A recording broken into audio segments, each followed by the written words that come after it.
Good evening, everybody. My name is Carl Ye. I am the chair for the Lane Transit District Budget Committee.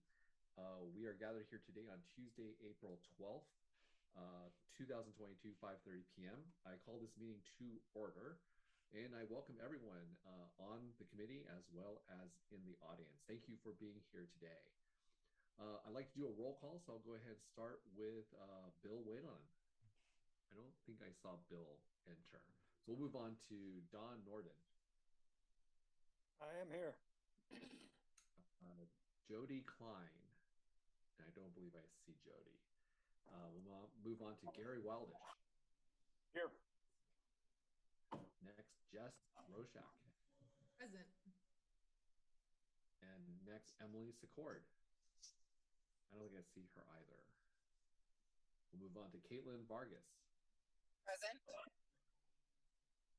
And Brandon Rogers. I don't think I see Brandon. Gino Grimaldi. Here. Thank you. And Pete Knox. Here. Thank you. Susan Cox. Here. And Michelle Weber. Here. Very good. With that, let's go and move on to comments from the general manager, Mark Johnson. Please go ahead. Thank you, Carl. Yeah, I just want to thank everybody for their time and volunteering for our budget committee. It's actually the one of the most important meetings we have all year. We are fortunate enough to have a supportive community when it comes to our finances, and so we do everything we can to make sure that we're transparent, and this helps us do that. So I just want to thank you all.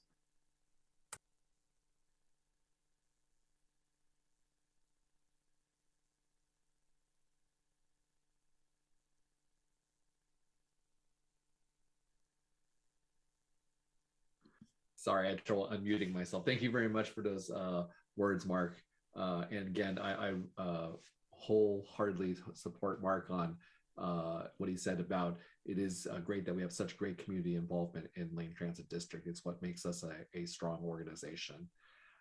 Next, we have audience participation. I'll go ahead and while our board clerk sets that up, I'll make a comment. Actually, before I go into the details, do we have anyone interested in making a public comment?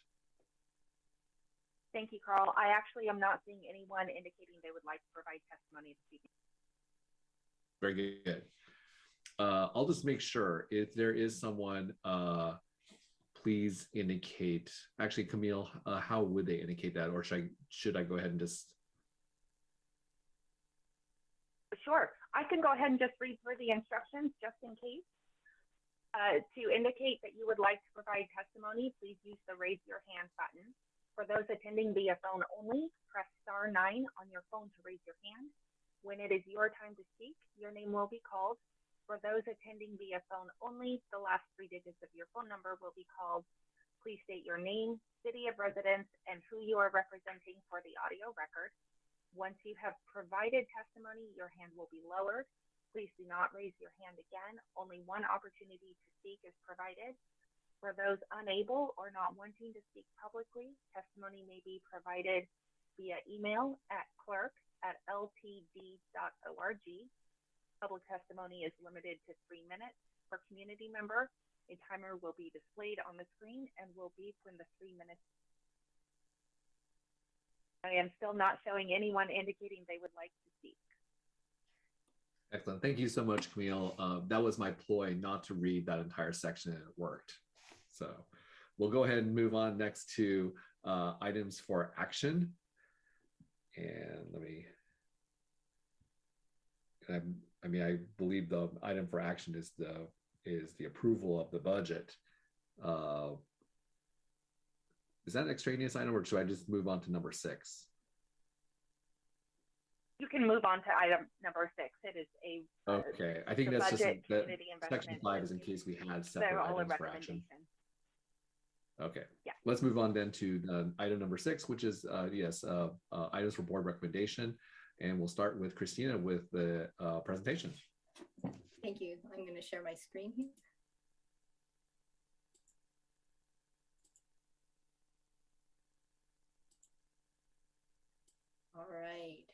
So good evening, everybody, and thank you again for being here. I'm Christina Shu, and I'm the Director of Finance and the Budget Officer. And I want to welcome you, board, as well as committee members.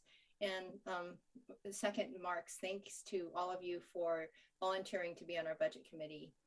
And this year's budget is a cross-functional effort, and special thanks go out to the marketing team for making the budget book presentation understandable and transparent.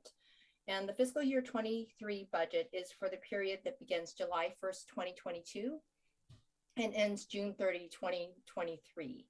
And it's comprised of 3 interrelated documents. The first one is the fiscal year 23 budget requests. The second one is the fiscal year 2022 through 2031 community investment plan. And the third is the fiscal year 2022 through 2031 long range financial plan. I'm going to skip over a few of these slides because, you know, I don't need to go through them, but if you let me know that you need a break, because this is a couple-hour meeting, we can stop and take a break at any time. And also we have scheduled a second meeting for tomorrow, April 13, from 5:30 to 7:30, if we want to continue discussions beyond what we finished today. I'm going to skip the Zoom slide. I think people are pretty familiar with Zoom. And we do have a really packed agenda. And so I will take questions at the end of each segment. And there's also going to be lots of time for questions and discussions prior to requesting your approval at the end of each segment, which will be, you know, at the end of the budget, the CIP, and then the long range financial plan.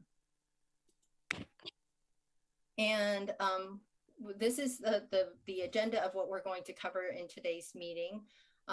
We've already gone through and there was no public testimony. So the next thing I'll do is dive into the budget, starting with your role on the budget committee and what the budget process looks like from start to finish.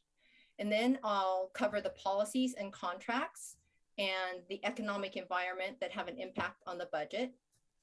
And then I'll review the proposed fiscal year 23 budget, the community investment plan, and the long range financial plan. And then I'll ask for your approval of each of these 3 documents, either as I presented them or with your recommended changes.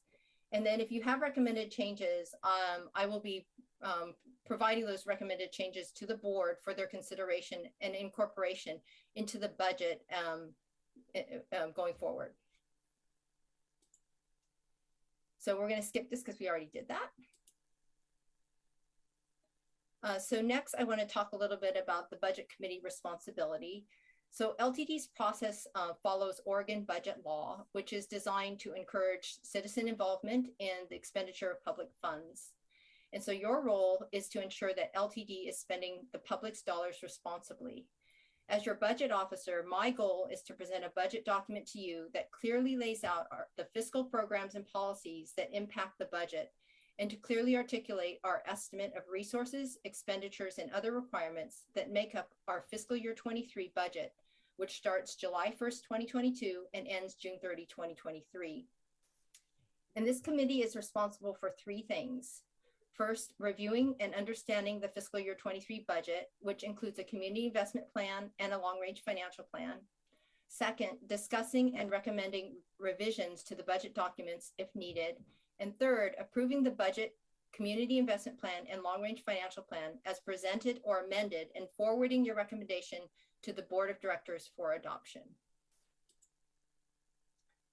So before diving into the budget, I would like to describe how the budget fits into the overall project planning cycle. So guided by our vision of creating a more connected, sustainable, and equitable community, the district identifies present and future investment needs, which allow us to proactively identify resources to execute to those plans.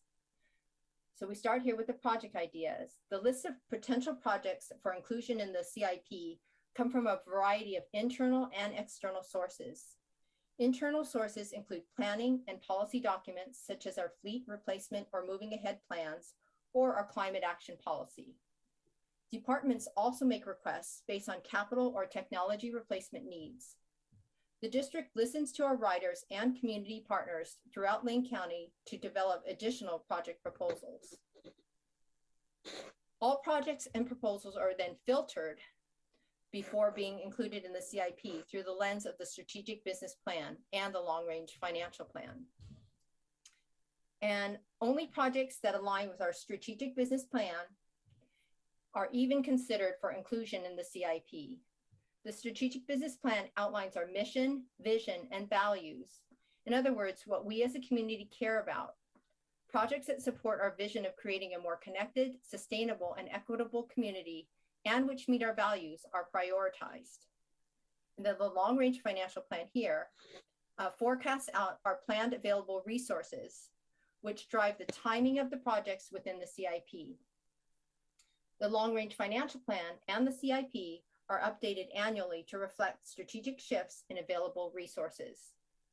Our team is continuously assessing ways to maximize use of our resources and stretch our grant dollars.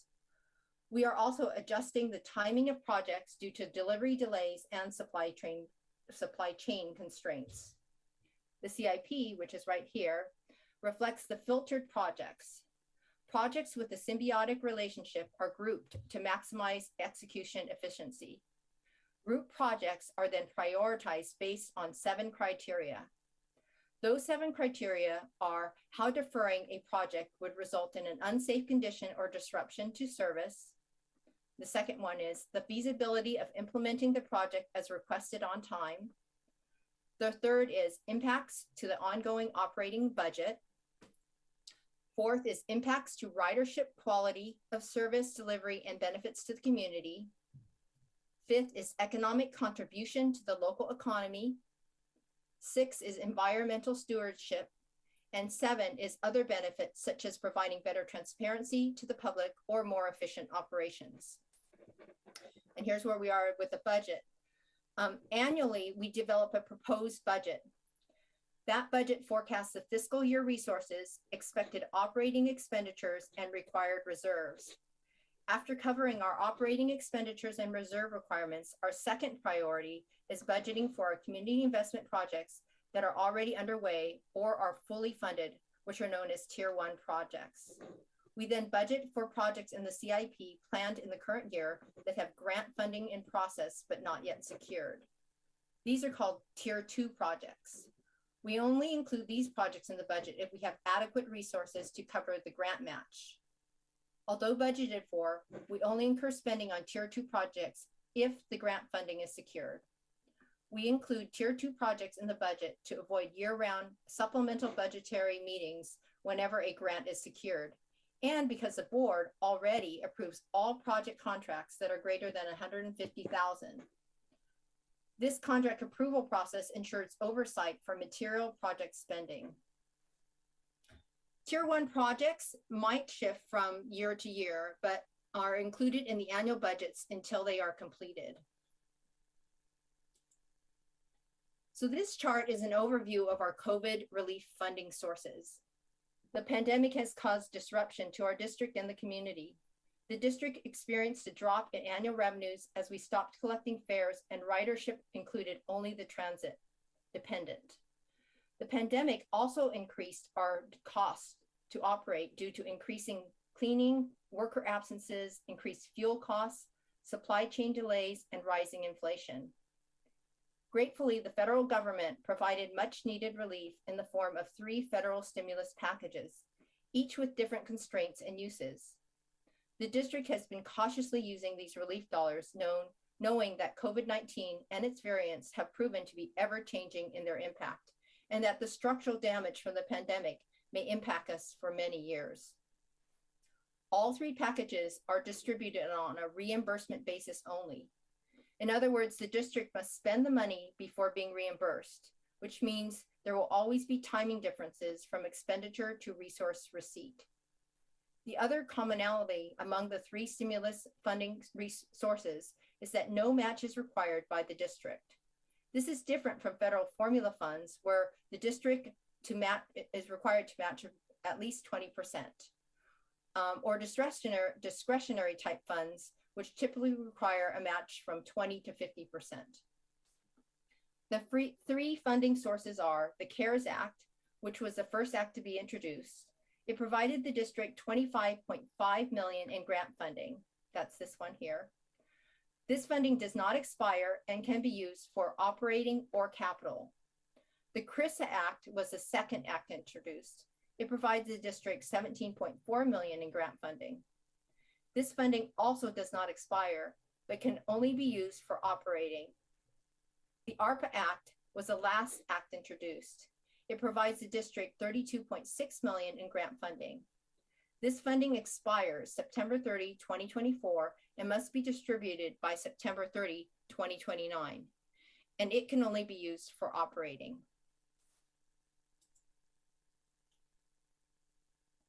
This chart shows how we plan to use our COVID relief funding. The majority of our funding will use to fill the gap between the annual cost to operate in a pandemic or recovering endemic environment and our annual resources. Pre-COVID, our cost per revenue hour was $166 per hour. The fiscal year 23 cost per revenue hour is $232 per cost per revenue hour, which is excluding the contingency. 100% of the relief funds have been programmed, and we plan to use about $36 million by the end of fiscal year 23, which means that about $39 million is available for use in fiscal year 24 and beyond. This is a visual of the budget process. It is an intensive process that starts in December, and it ideally ends in May. We opened our public comment on April 5th, and it will stay open until the budget is adopted. And there are 3 public comment options. The first is they can provide it in writing to clerk@ltd.org. Second, they can come to this budget committee meeting like we just had, or we're having, and comment there. And the third is at the April and May board meetings. And so right now we are in the middle of the review process, which is right here, which is our budget committee meeting. And the budget committee's review and approval of the budget. And then your approval and feedback will be brought to the April board meeting, where I will receive board direction on any changes needed prior to budget adoption at the May or June board meetings. Adoption of the budget appropriates or authorizes LTD to spend the funds approved during the specific 12-month period that begins July 1st, 2022 and ends June 30, 2023. The district's policies and contracts dictate certain aspects of the budget. Those policies and contracts are the reserve policy, the salaried employees retirement plan funding policy, the ATU Local 757 pension fund policy, and the ATU Local 757 working and wage agreement. I will start by talking about the personnel related policies and contracts and end with reviewing the reserve policy. The Salaried Employees Retirement Plan is a closed pension plan that covers non-represented employees that were hired at the district prior to January 1st, 2012. In July of 2021, our actuary Milliman prepared a valuation which recommended a fiscal year 2023 contribution of 19.5% of pay, plus a flat contribution of $1.2 million, which is what is included in the fiscal year 2023 budget proposal. The funding level puts the plan on track to full funding in 10 years. The ATU Local 757 pension funding plan policy is an open pension plan that covers non-public safety ATU employees. The last actuarial evaluation was in January 2020. The next valuation is currently in progress. The fiscal year 23 budget is based on the fiscal year 2022 recommendation of $3.25 per hour, plus a flat contribution of $2 million. The funding level puts the plan on track to full funding in 20 years. Once the ATU valuation is complete and the pension committee approves, the board will be asked to formally adopt updated funding levels for both the salaried employees and the ATU retirement plan policies. The ATU 757 working and wage agreement is the contract that dictates the wages, working conditions, and other benefits for ATU employees. This agreement was ratified in February of 2021. It included a wage increase of 2% on July 1st, 2021, and another 1% on January 1st, 2022. This contract expires June 30, 2022, and is currently under renegotiation. The reserve policy overhaul was adopted by the board in February. This updated policy designated 4 specific purpose reserve funds and the opportunity for the board to designate additional reserves as necessary. The 4 reserves are 2 sustainable service reserves, a cash flow reserve, and a capital reserve. The 2 sustainable service reserves are for the purpose of maintaining consistent, reliable service levels that can weather economic downturns, high inflation, disasters, and emergencies.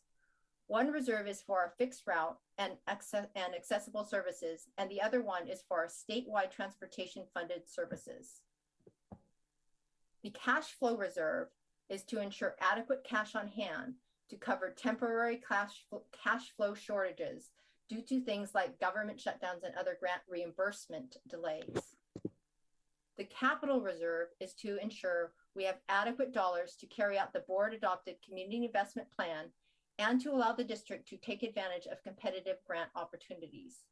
This table here shows the 5 types of reserves in column 1, which is here, what the policy for that reserve is, which is right here, and how much is included in the fiscal year 23 budget, which is right here. And then this column here with notes is the exact percentage that is included in the budget.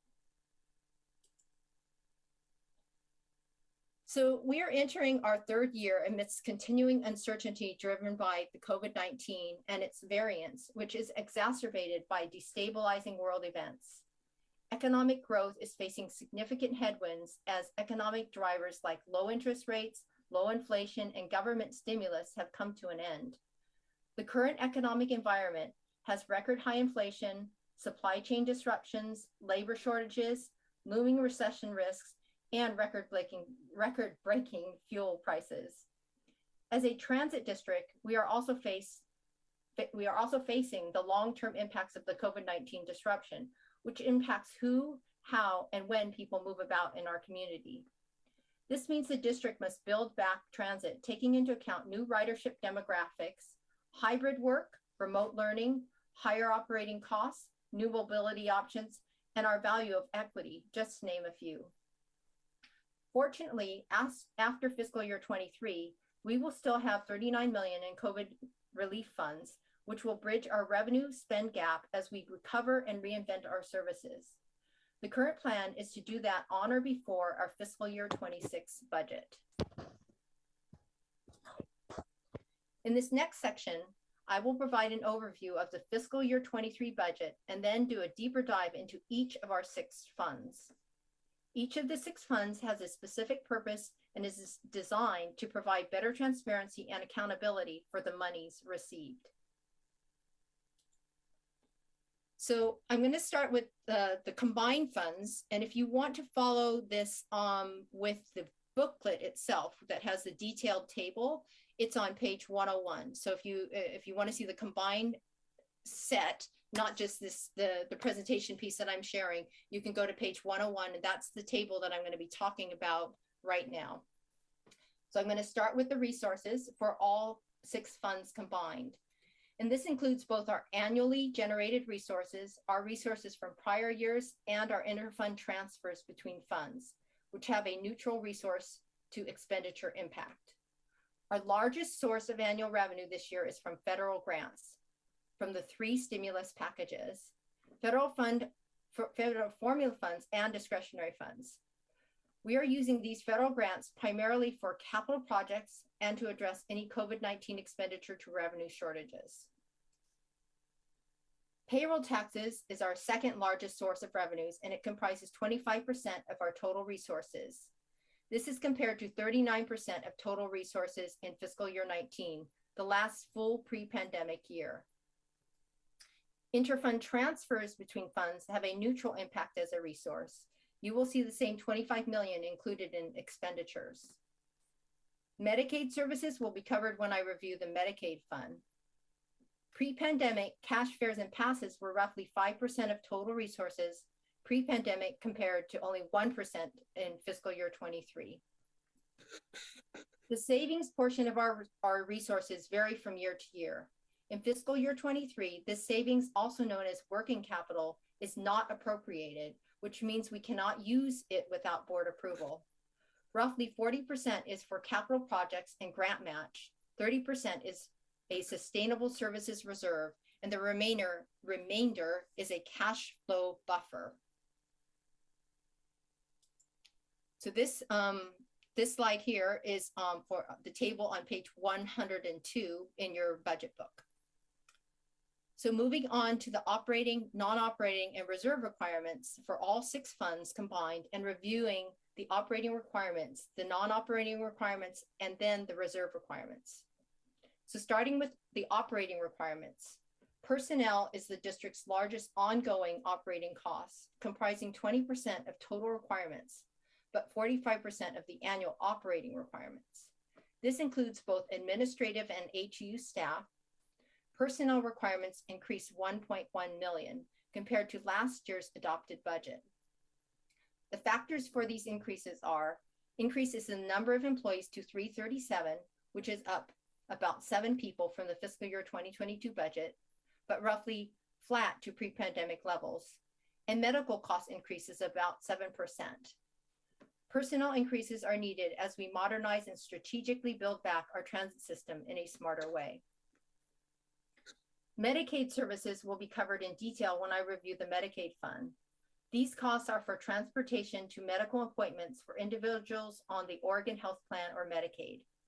These services comprise 8% of total requirements and 17% of operating requirements. Specialized services have been growing as a percentage of both total operating costs and the amount of general fund needed to operate.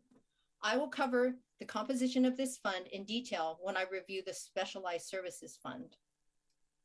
These costs are for non-fixed route services, including our ADA ride source, mental health transportation, and statewide transportation funded services. Materials and services cover a wide variety of supplies and outside expertise. As a percentage of total operating costs, materials and services have increased since the pandemic began 2 percentage points to 6%. I will dive deeper into the details when we review the general fund. Operating contingency allows us to budget by accounts more accurately. Items included in the operating contingency are for costs where the chance of occurrence is more than remote, but probable to less than likely. I think of the contingency as a type of insurance. With fluctuating fuel prices, geopolitical and economic volatility, an operating contingency is prudent. Operating contingency is appropriated, but its usage requires a board resolution. There are 2 types of interfund transfers. Operating transfers, which are transfers to our specialized services, Medicaid, and point-to-point funds to cover grant match and operating costs not covered by grants, and non-operating transfers, which is to cover capital projects and associated match in our capital fund and transfers to our reserve fund. The operating and non-operating transfers comprise total interfund transfer, which total 25 million and have a neutral impact, and you will find the same amount under resources.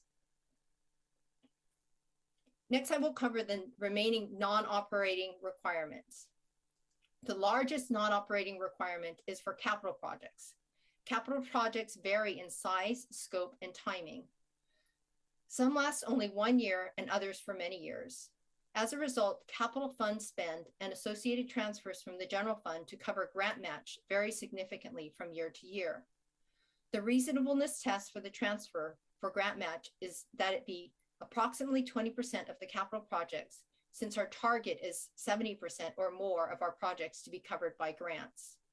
I will review the capital projects in detail when we review the capital projects fund.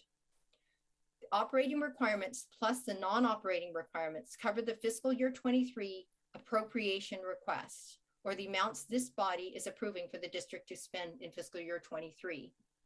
The remaining reserves are not appropriated and cannot be used without prior board approval. These not appropriated reserves align with the reserve policy previously discussed.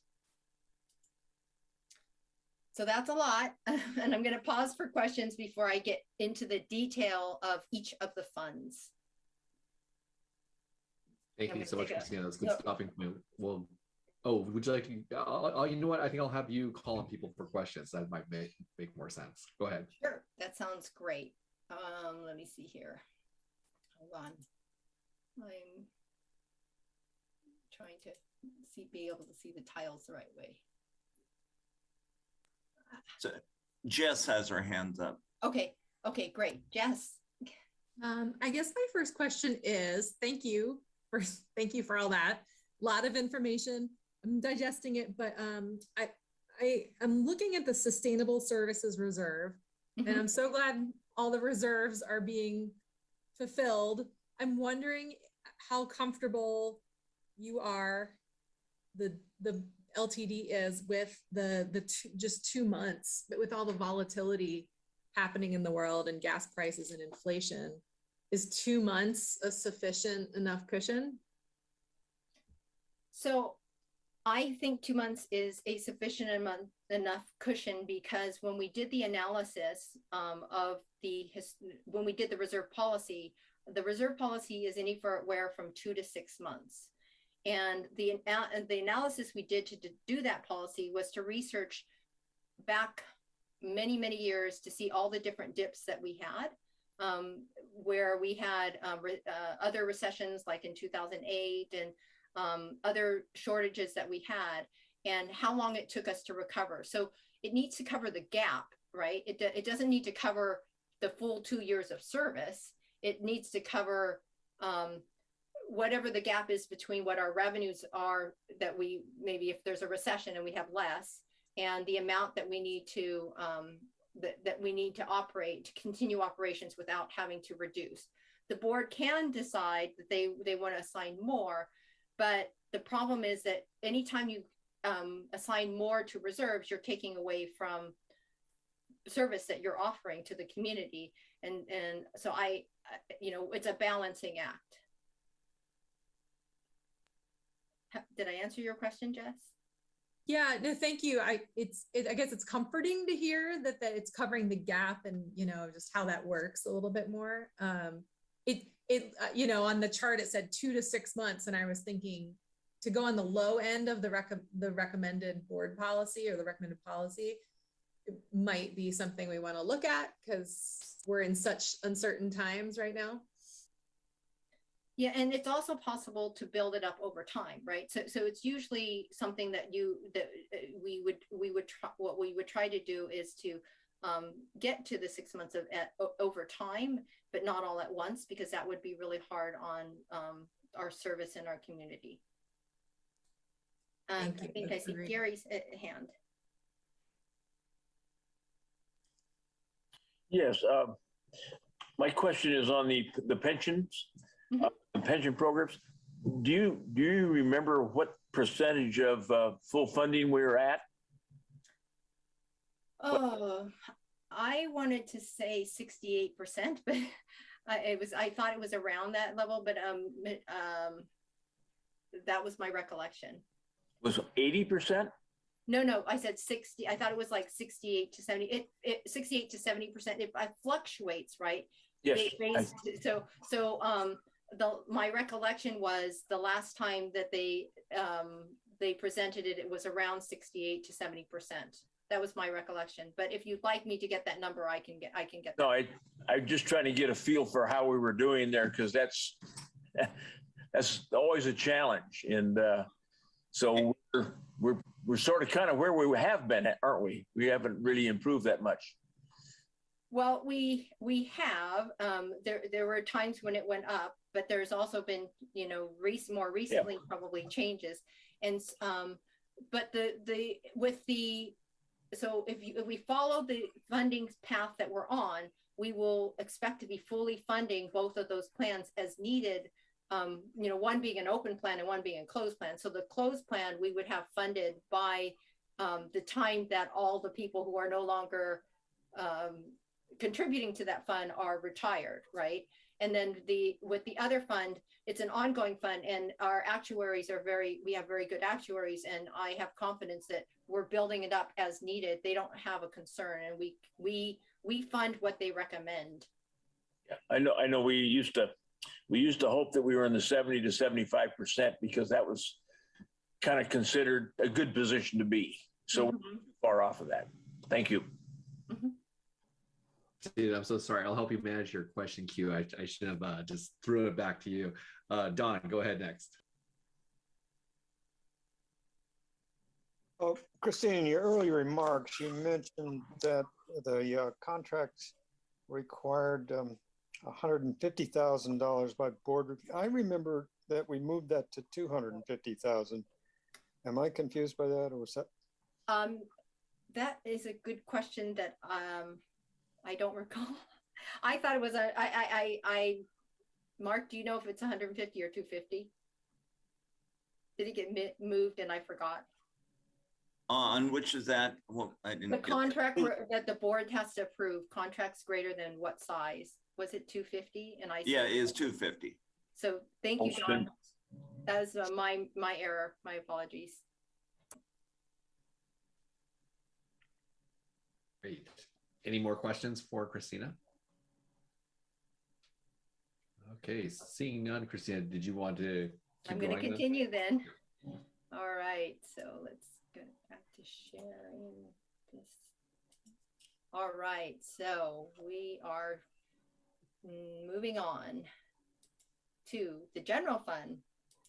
So our general fund covers expenses for our general operations, and it's funded primarily by payroll taxes, federal, state, and local grants, passenger fares, as well as interest and miscellaneous revenue.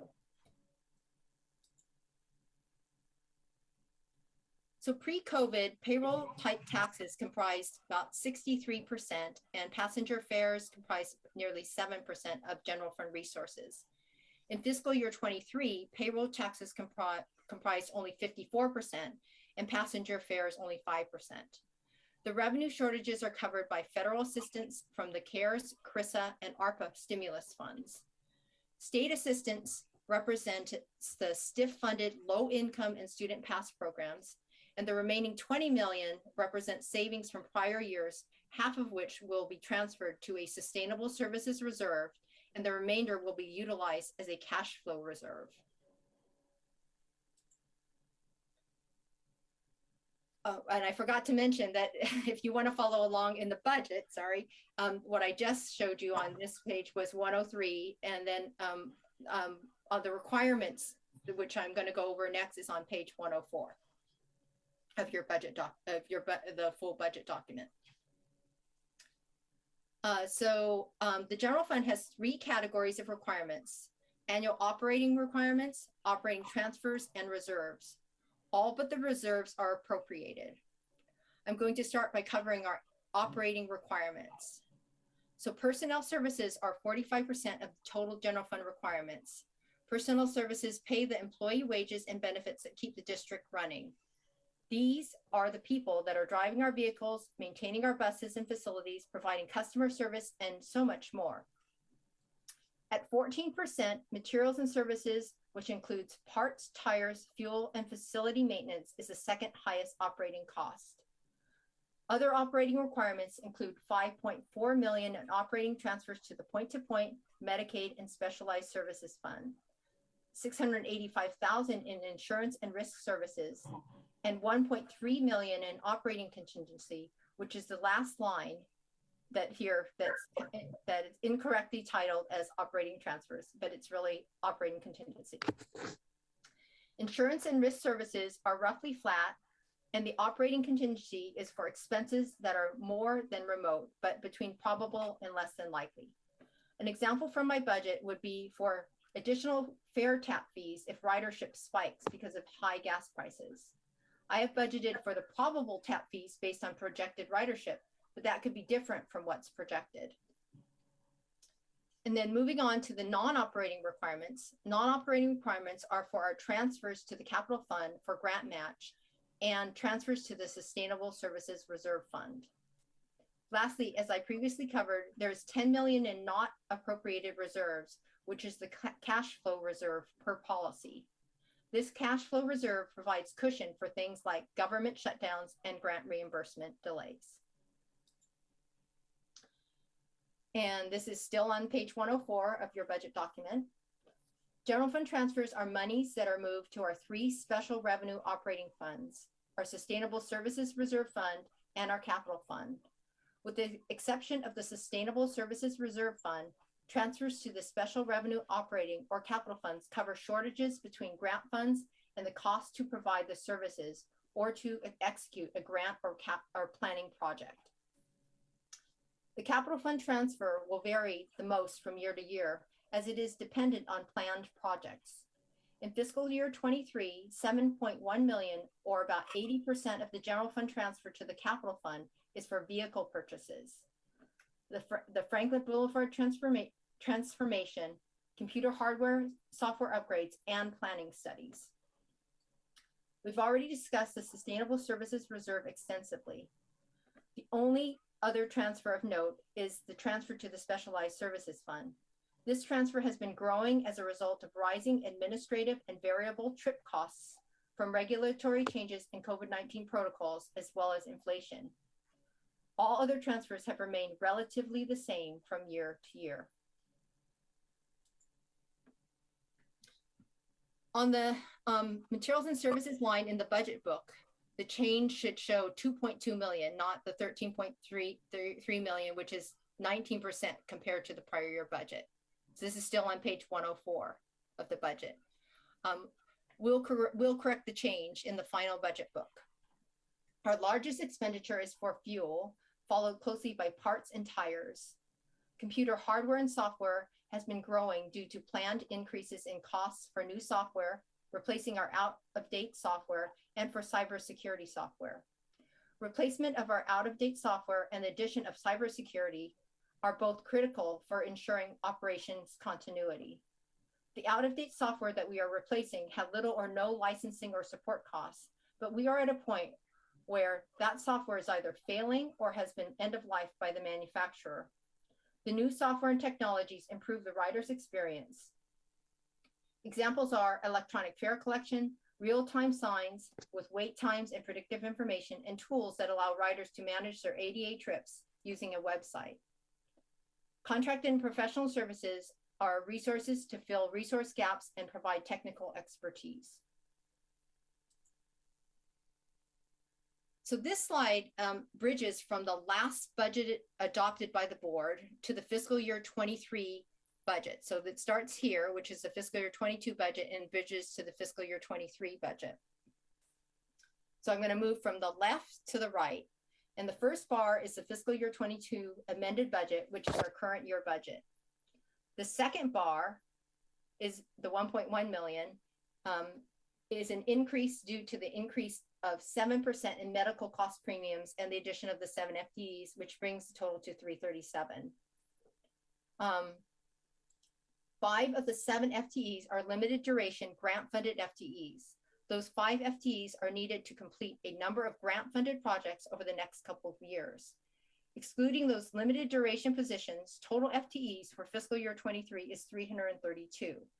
The remaining position increases are for contracted services that made more sense to bring in-house, business intelligence and IT roles. With the many initiatives in fiscal year 23, including the implementation of a district-wide ERP system, return to rider campaigns, and analysis to reimagine our system, adequate staffing is critical.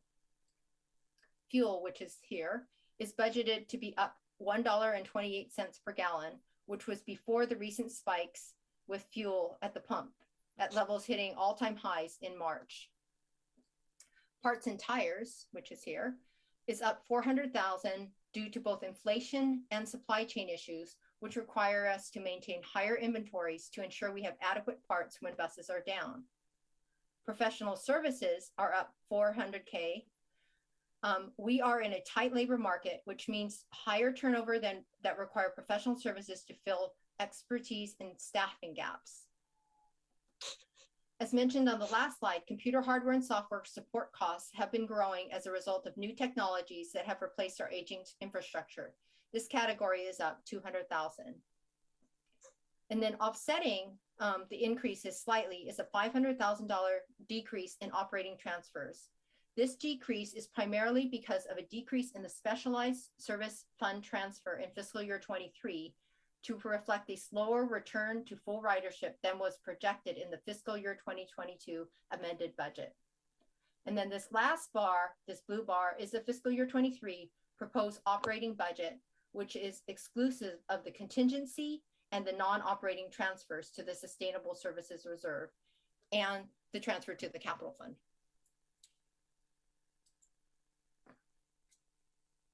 So our long-range financial plan goal is to achieve structural balance in our general fund where our day-to-day operations are budgeted. This means that our annual incoming revenues from payroll taxes, fares, and other annual sources cover our annual operating expenses, including an allocation for capital grant matches. Our fiscal year 21 actuals would have been structurally balanced if the optional transfer to the capital fund was only $800,000. The current year budget is balanced in that annual revenues cover the planned annual expenditures, but I do not consider it structurally balanced because we are relying on federal dollars to fill the gap between annual revenues and annual expenditures. Our plan is to get to a structurally balanced budget by fiscal year 26. Unfortunately, getting to this goal has become increasingly difficult as a result of the previously discussed economic headwinds currently being faced. That said, we are moving forward towards our target. The fiscal year 23 is a data gathering year. We have been gathering data through our budget process on three things.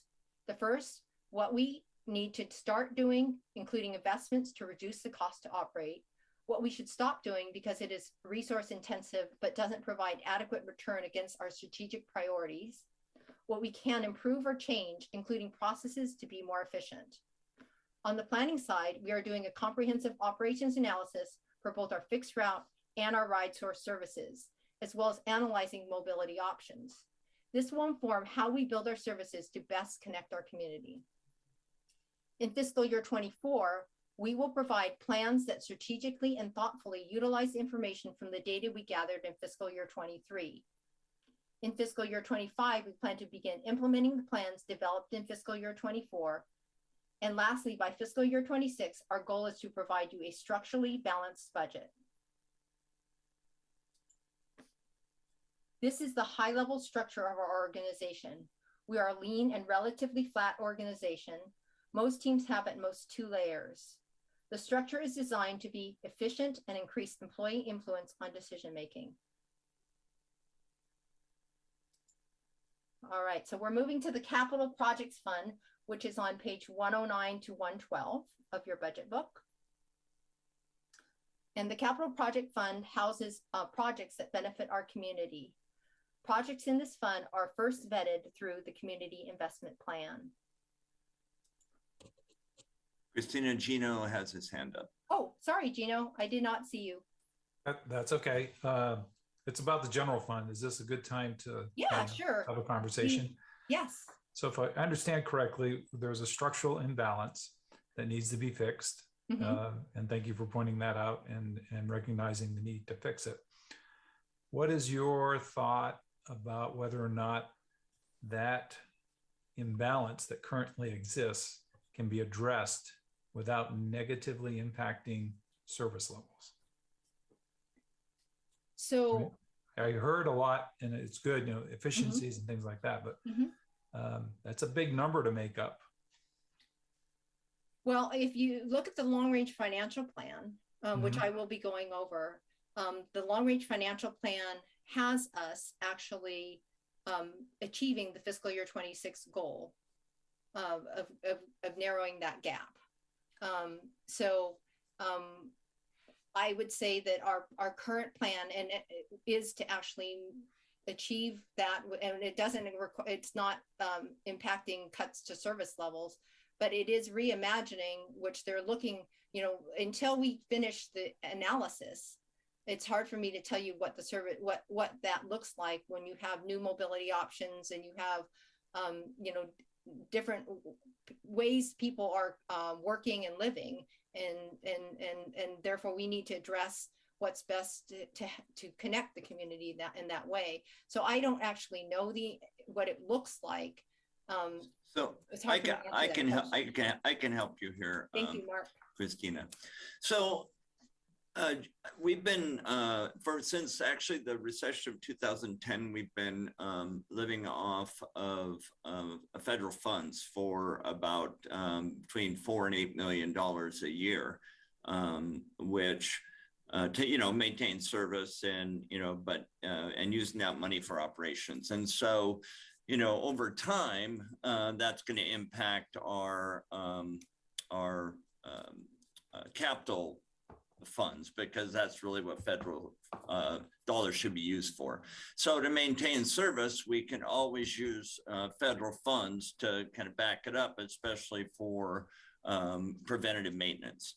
And so, we want to maintain the service, and part of the stuff we're doing is to, when we're adding service back, and is improving the service and making sure we're providing the right service rather than just adding service. So, so I don't think it really has an impact on service because we can maintain it in other ways. It just means we might push out the structural balance another year or two if we have to. How long can we push it out?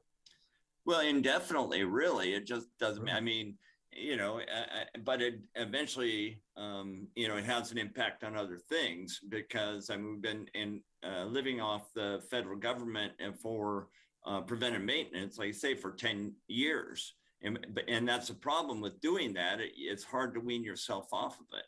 And right now, because we do have so much federal money, it's a good time to be able to catch up on the projects we need to catch up on and wean ourselves off of it for the long term for operating. Thanks for asking that question, Gino. Thank you, Mark. I think I understand. Thank you. We'll definitely keep that in mind, I think, as Christina continues the presentation. But I want to have a queue going. So I've got Gary, and then next after that, Jess. Thank you, Mr. Grimaldi. That's a great point. And Mark is very accurate in the fact that we've been utilizing funds for our preventative maintenance and that type of thing for a number of years. A question I have is on the working capital. Those funds, can you help me understand what those funds are? Because this came up 5 or 6 years ago, and all of a sudden, when somebody told us what was in that fund, it wasn't necessarily uncommitted funds. We found out majority of were committed. Are those funds that we're talking about on this, are they totally uncommitted at this point to any project of any kind? So the funds that we're transferring to the reserve fund are uncommitted funds. The funds that are reserved for that are transferred or to the capital fund are committed funds, and that they're committed for match for the capital projects that we have. And then the cash flow reserve is uncommitted funds that are used to bridge whenever we have because everything's on a reimbursement basis from a grant standpoint. So it's not, oftentimes we aren't reimbursed. So I need to have a certain cushion to be able to make sure that we can always pay our bills. So that's that. So those are uncommitted funds as well. So the on page 20, that 22%, that working capital from prior years, those are totally uncommitted funds. So you're talking about which page are you looking at? So I'm on the 92 million fund resource on page 20 of the not of the big book, but of the smaller packet. Oh, okay. Let me go to page 20 so I can see what you're referring. Right, that one right there, the 22%. Oh yeah. So yeah, that 22% is not it's not reserved for any particular. It's not committed to any particular thing. That's correct. You remember the surprise that we got? I just want to be sure we don't get another one.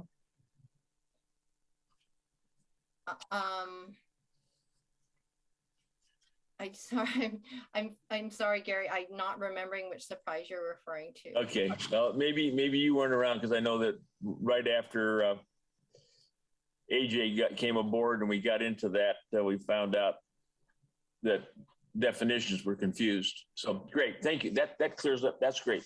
Appreciate it. Mm-hmm. Thanks, Gary. Next we have Jess.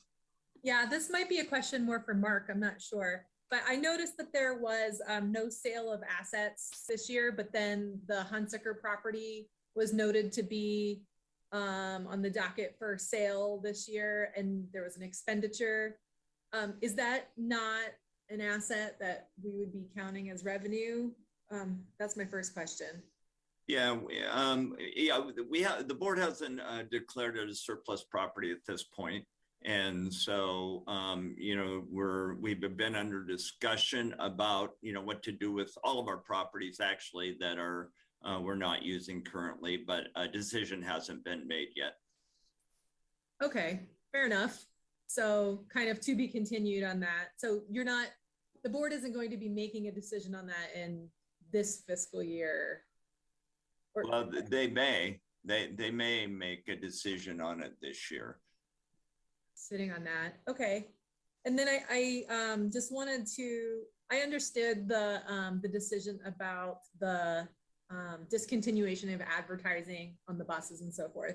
And I just want to ask, you know, if there's not some kind of missed opportunity with the Worlds and, you know, structuring special fairs for that and advertising, it just seems like such a large opportunity that there's no you know, recognized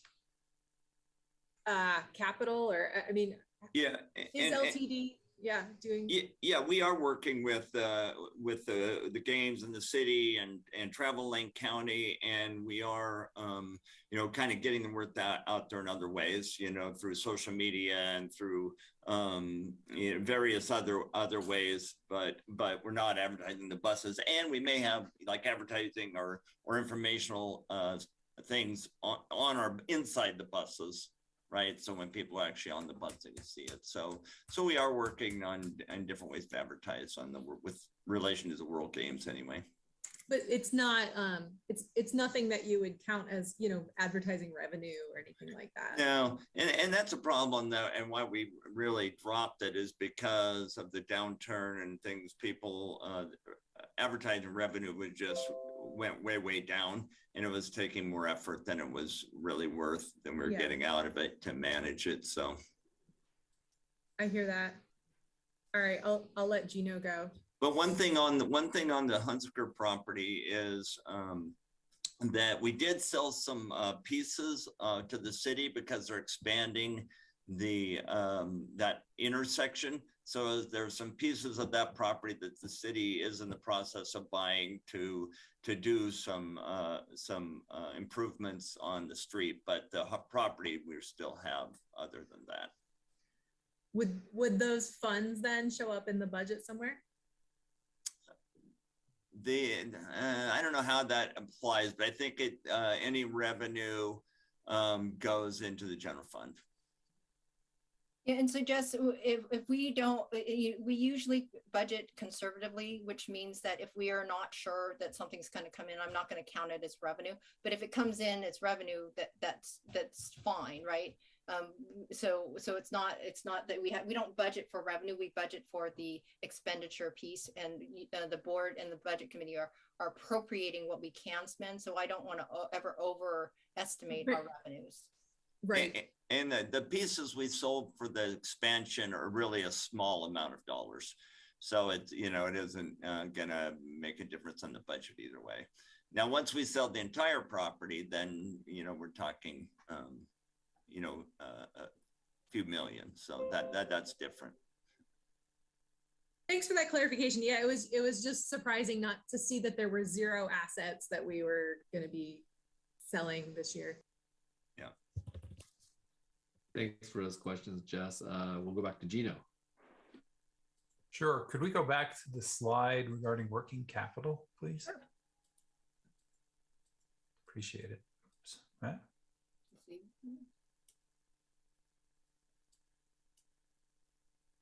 There it Oh, is. this is our resource. Yeah, that's the one. This one. Okay. So the working capital is about 20 million. That is basically one-time money. Is that right? So yes, we've split it, right? There's the amount that's going to this amount is the reserve piece of the working capital, So, and this is the amount that is the cash flow reserve. so I'm trying to figure out, is the 20 million that we have, is that what we're using up every year that the general fund's not in balance? When you say the general, I think- so yes, we can use working capital if the fund is not, if it's not in balance, but we are in balance because we are utilizing our federal dollars. So we're not actually not in balance. We're in balance. Okay, thank you. That helps me. Appreciate it. Mm-hmm. So one other thing to an earlier question about the percentage of funding for our pension plans. Fortunately, Bill Bradley has my number, and he's been with the pension plans longer than I have, and actually we are 78% funded under the ATU plan and 80% funded under the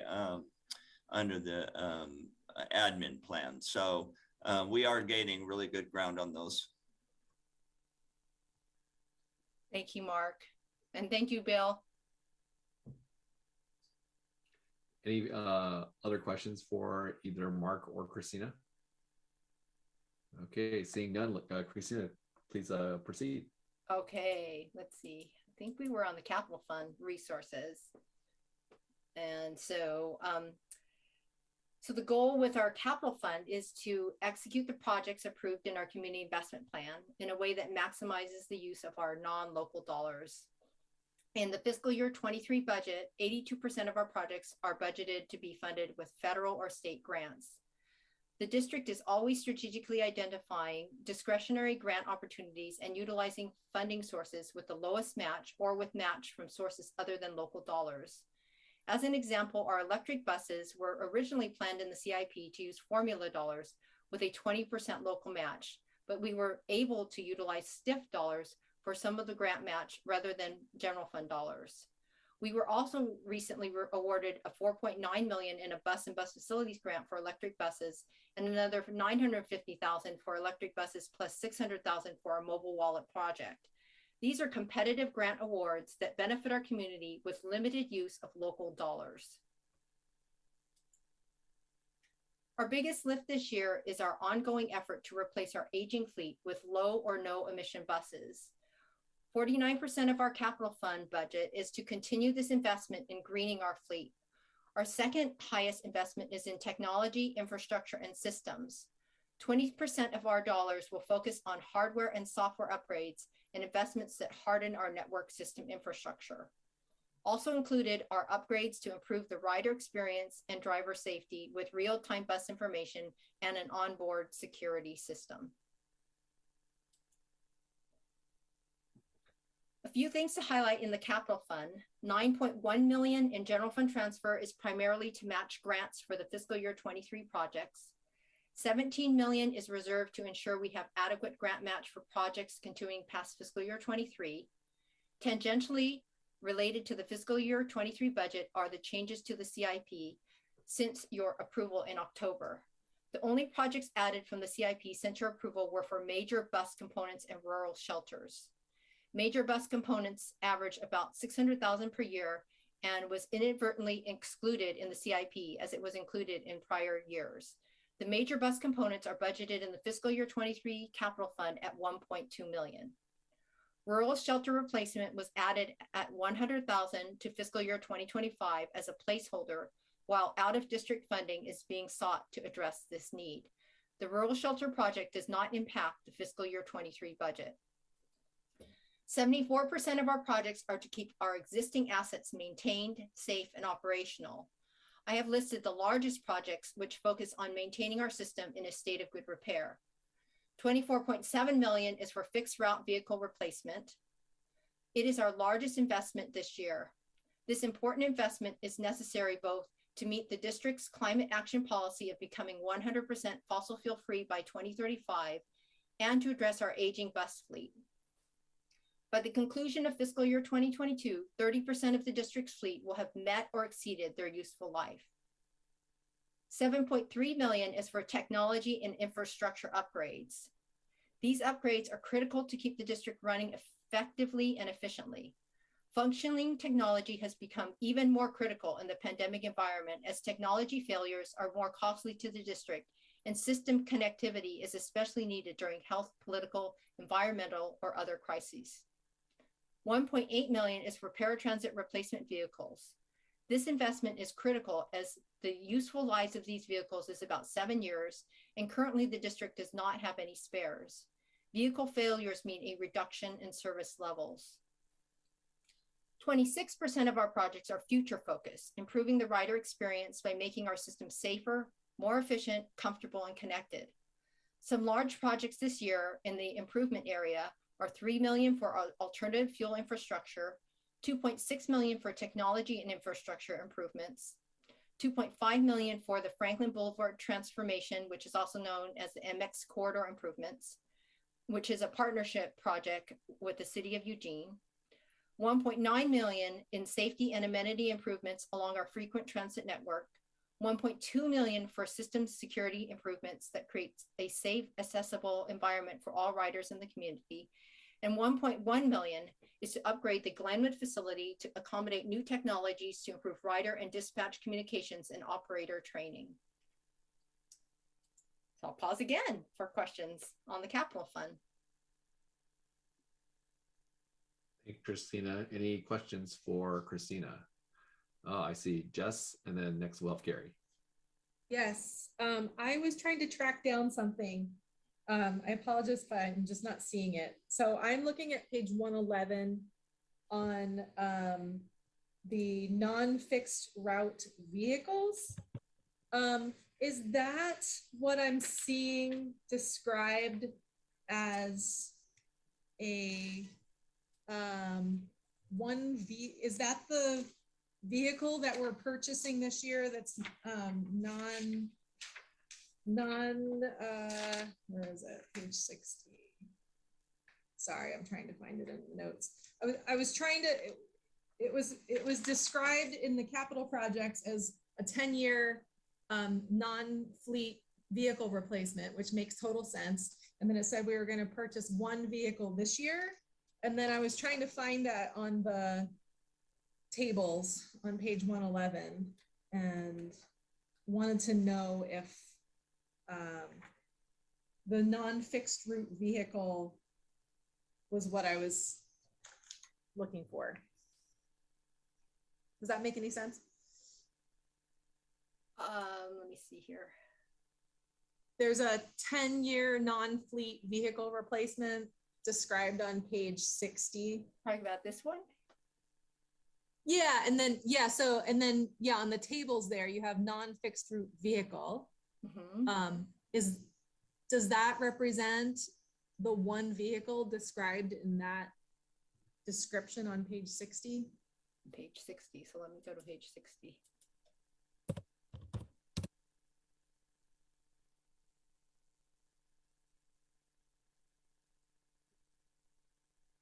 Is that the same thing?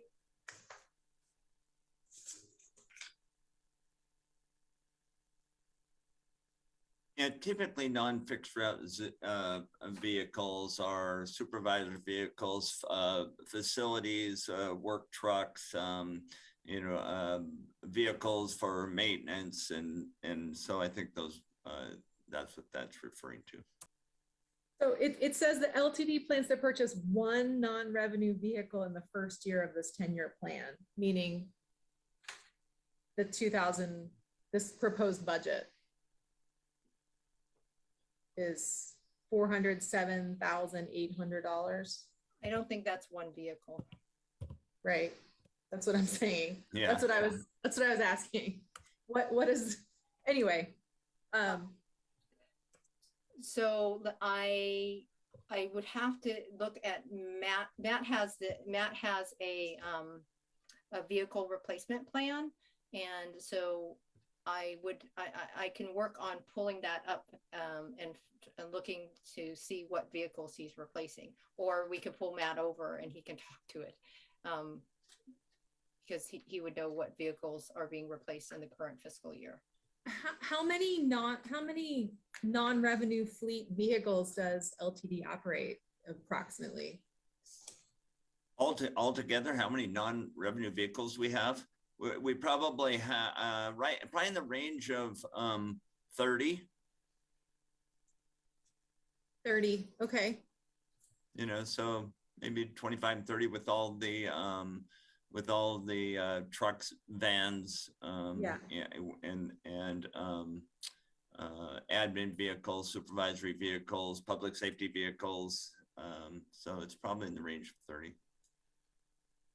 Yeah. So I mean, I would just, you know, maybe we need to revise the description, because it doesn't seem like $407,000 would be a appropriate expenditure on one truck or whatever it is. No, no, and I'll have to take a look at what you were looking at there. But I mean, let us take a look at that. We'll get back to you and explain it.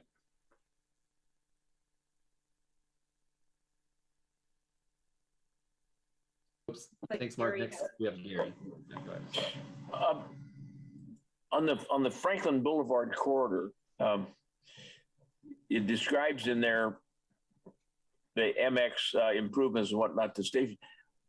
Wasn't there some state money to do a rebuild of the stretch there on Franklin from 11th to Agate, where you'd have 2 lanes, where you wouldn't be using, you know, having to wait and whatnot? Is that what that's all about, or is that not?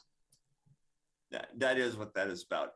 So the state gave us $5 million in 2017 that we had to allocate in. So we had to actually supplant it with general fund money, because we had to use that money. So the money is still there, the $5 million, waiting for the city to start the project, because it didn't, you know, what didn't make sense for us to go in and do anything until we were coordinated with the city.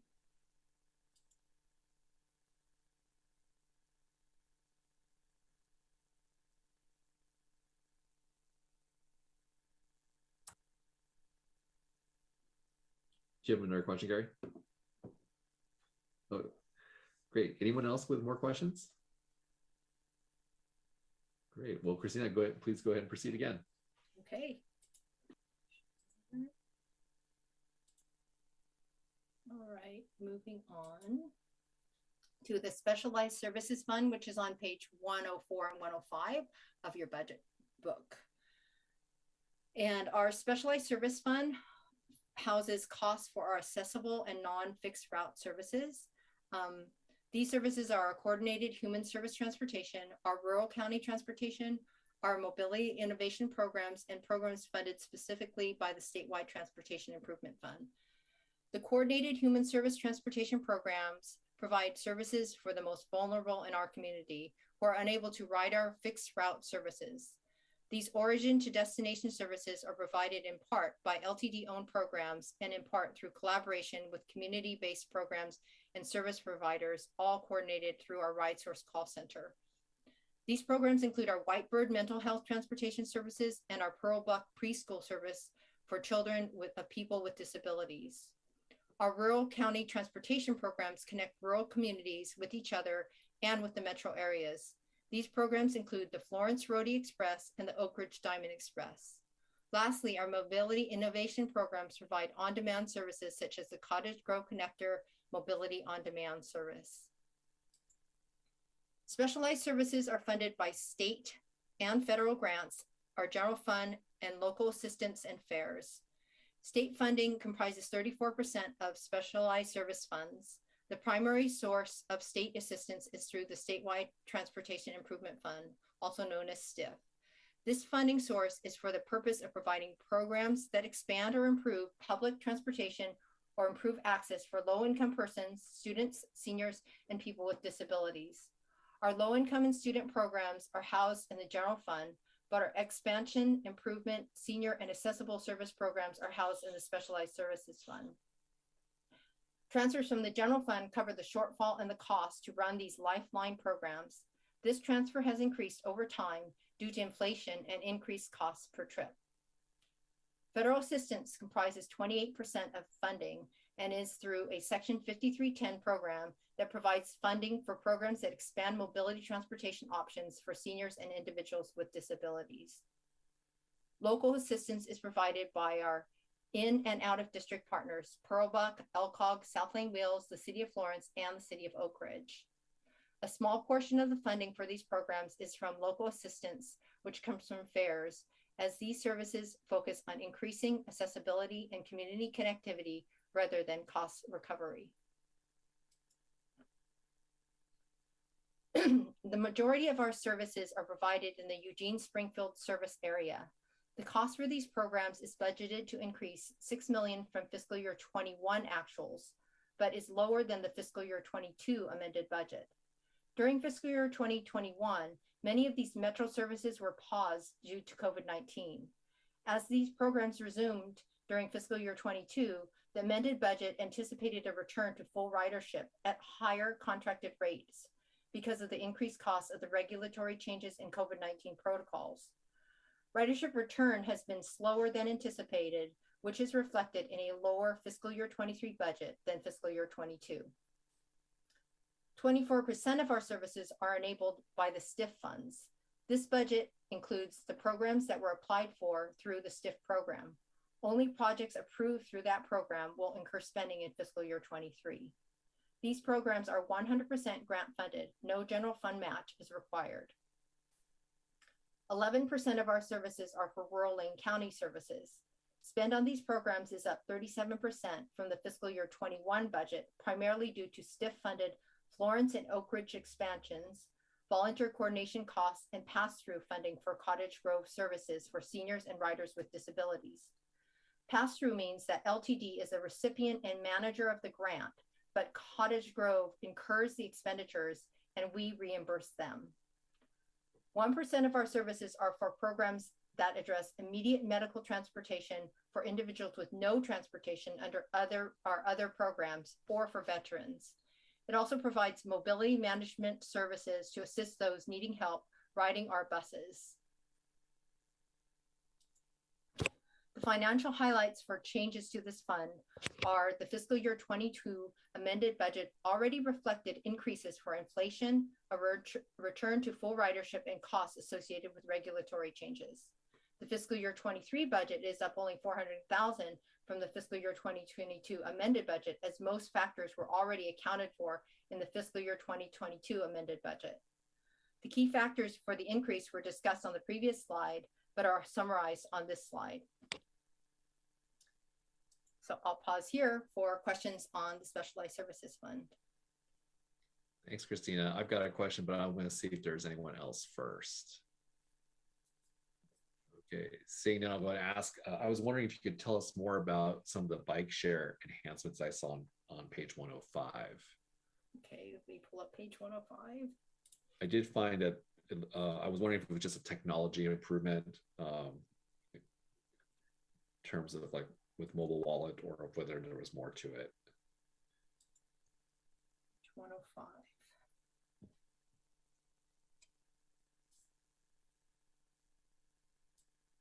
This is one of the, I think one of the STIF, oh, it's one of the STIF programs. Yes. And hold on one second here. I found it mentioned on page 57 as well. Does it describe it on page 57? Not much. That's why I was wondering if there was more to it. Maybe there's a Mark question too.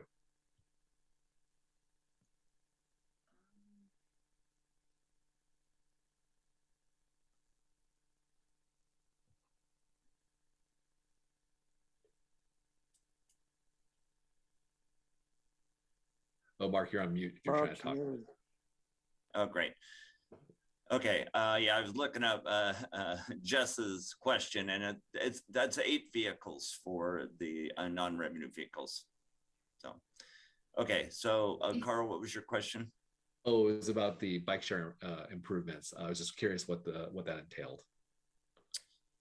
Yeah, so we're really partnering with the city of Eugene on the bike share program. We started out partnering with them with a certain amount of money, and now they're kind of reinventing it, and so we're just involved in helping do that really. So, but we're not taking the lead on it. Okay, so this is just a continued improvement and maintenance of the existing bike share is what I'm hearing. Okay. Yeah. Great, thank you. Any other questions about the SSF?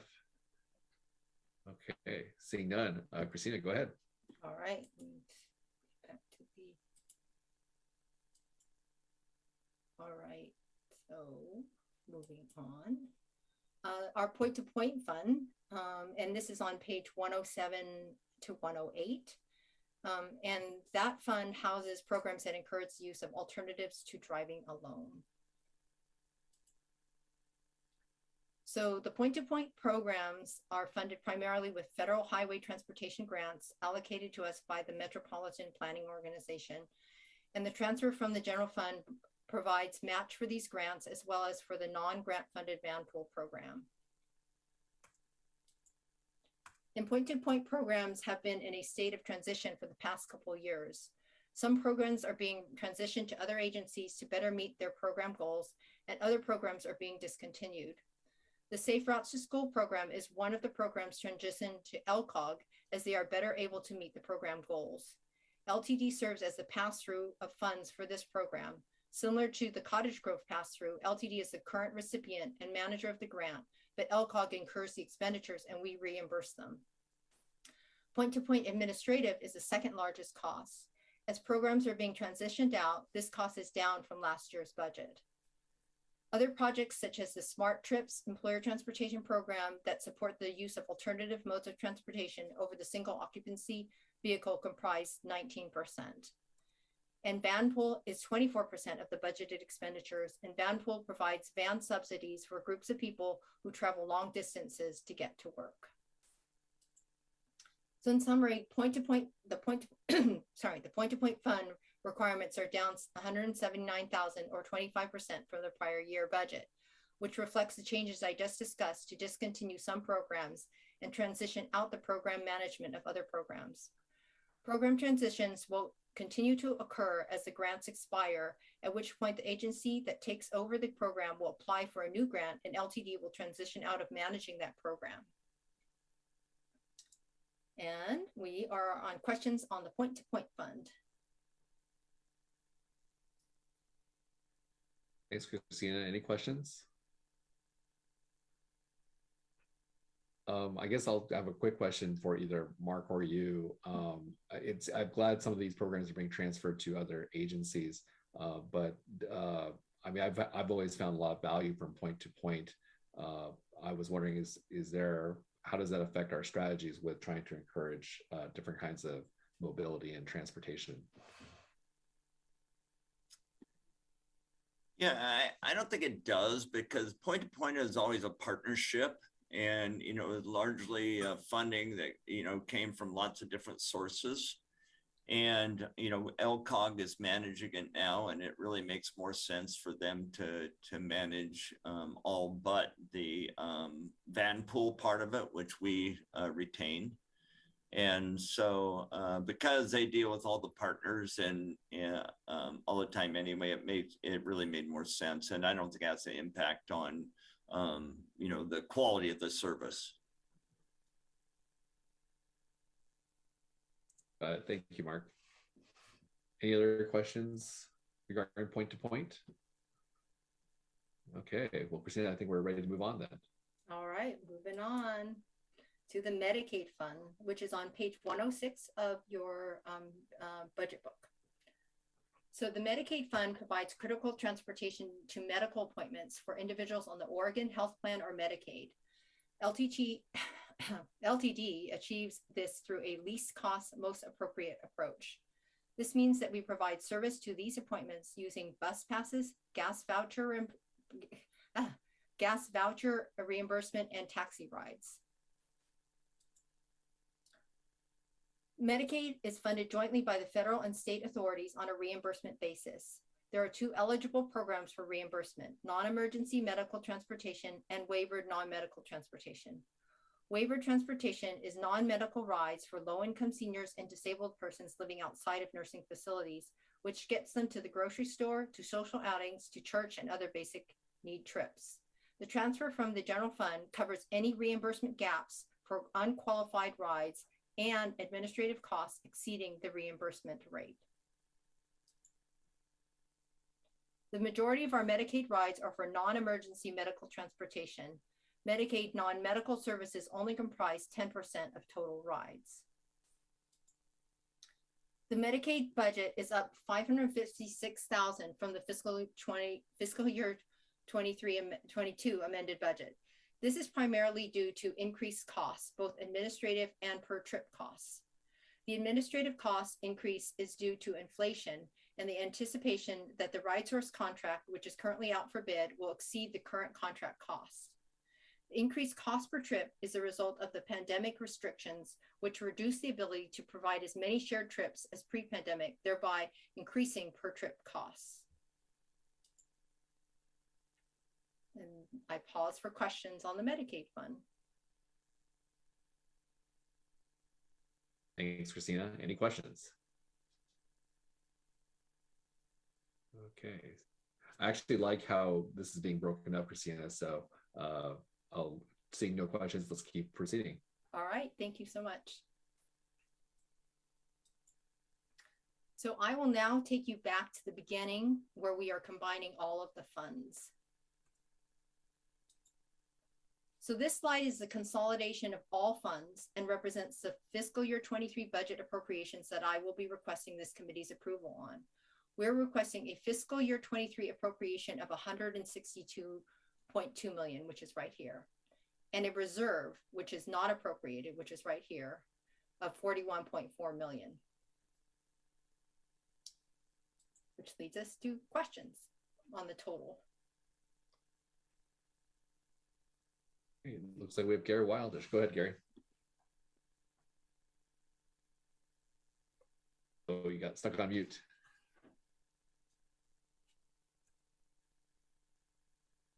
Oh, Gary, if you didn't hear me, you hit your mute button, or unmute rather. Thank you. Yeah, I'm looking at the reserve fund, and this reserve fund amounts to 30 or 73% of your operating costs. Is that correct?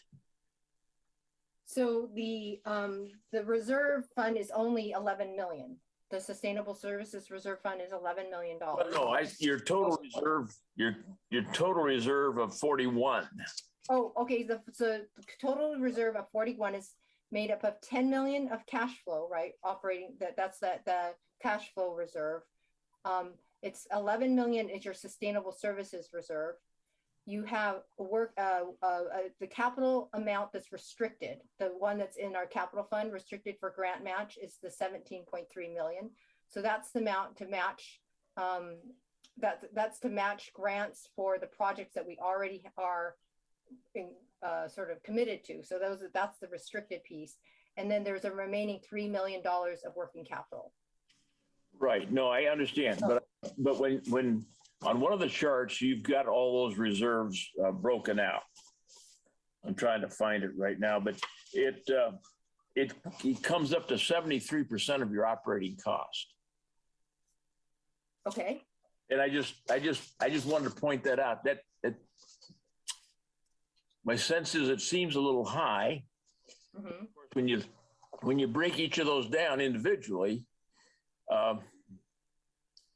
But that's just a fairly significant amount of reserve. Well, 50% of it though, Gary, is actually, I mean, it's reserved, but it's specific for match our capital. So it's not just sitting there, being saved. It's being saved to be spent on our capital projects. So, and that's a large portion of that. Okay. And what we're saying is things that we want to do, but we haven't found the funding yet. We have that in that reserve.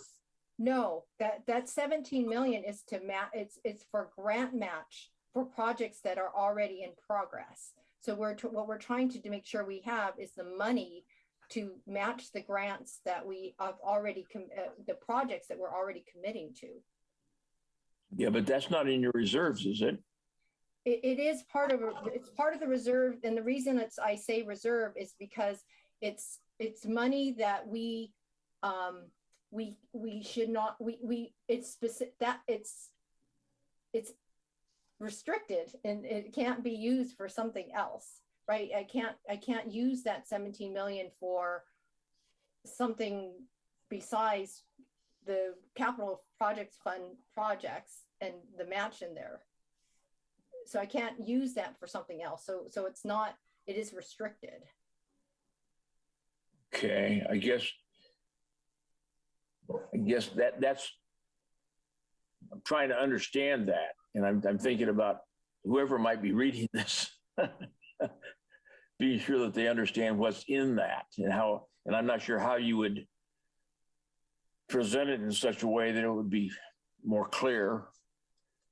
But you answered my question, because that's a significant amount of money, but it's really, because my initial reaction was that was reserved for bad times, but it's really not reserved for bad times. It's reserved for things that you think are going to happen in the near future. Within the next 2 years, we will use within fiscal year 23 and 24. So 9 million of that is going to get used in fiscal year 23 for match. And then in fiscal year 24, there's another 7 million that's needed for, so I don't want to have only the amount for this year. That is actually not, because we have grants that have already been awarded to us. So I have to be able to match those grants. Okay. Just so I understand, Gary, are you asking whether the reserve whether we have a reserve for just operational expenses and then an emergency reserve? I think what I'm saying is it is understanding, because I know that the 2 months that Jess had mentioned was something we talked about a number of years ago.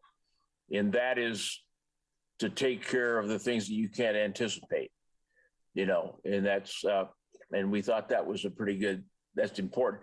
But see, that's a totally different thing than what we're talking about on the upcoming grants and whatnot. And I'm just trying to figure out, because we're putting it all under the topic reserves, maybe it's a different kind of reserve, or because I see the reserve I'm interpreting reserves possibly incorrectly. I'm seeing it as something that you and I can't anticipate, and the pandemic hits and we need some money to make payroll for a while, or there's some increased costs because of something going on over in Russia, and those types of reserves. And we did, and those are in there too, because they are. And so we did expand our reserve policy this year. The board said, it makes sense to add some of that in, but the restricted reserves are specific for capital, and so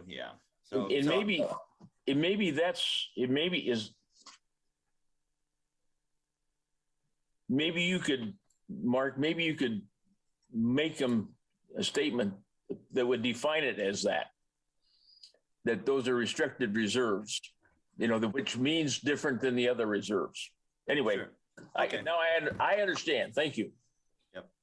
And Gary, just if it makes you feel any better at all, I don't know, but for this fiscal year, if you look at how much we're getting from, it's a $50 million budget, right?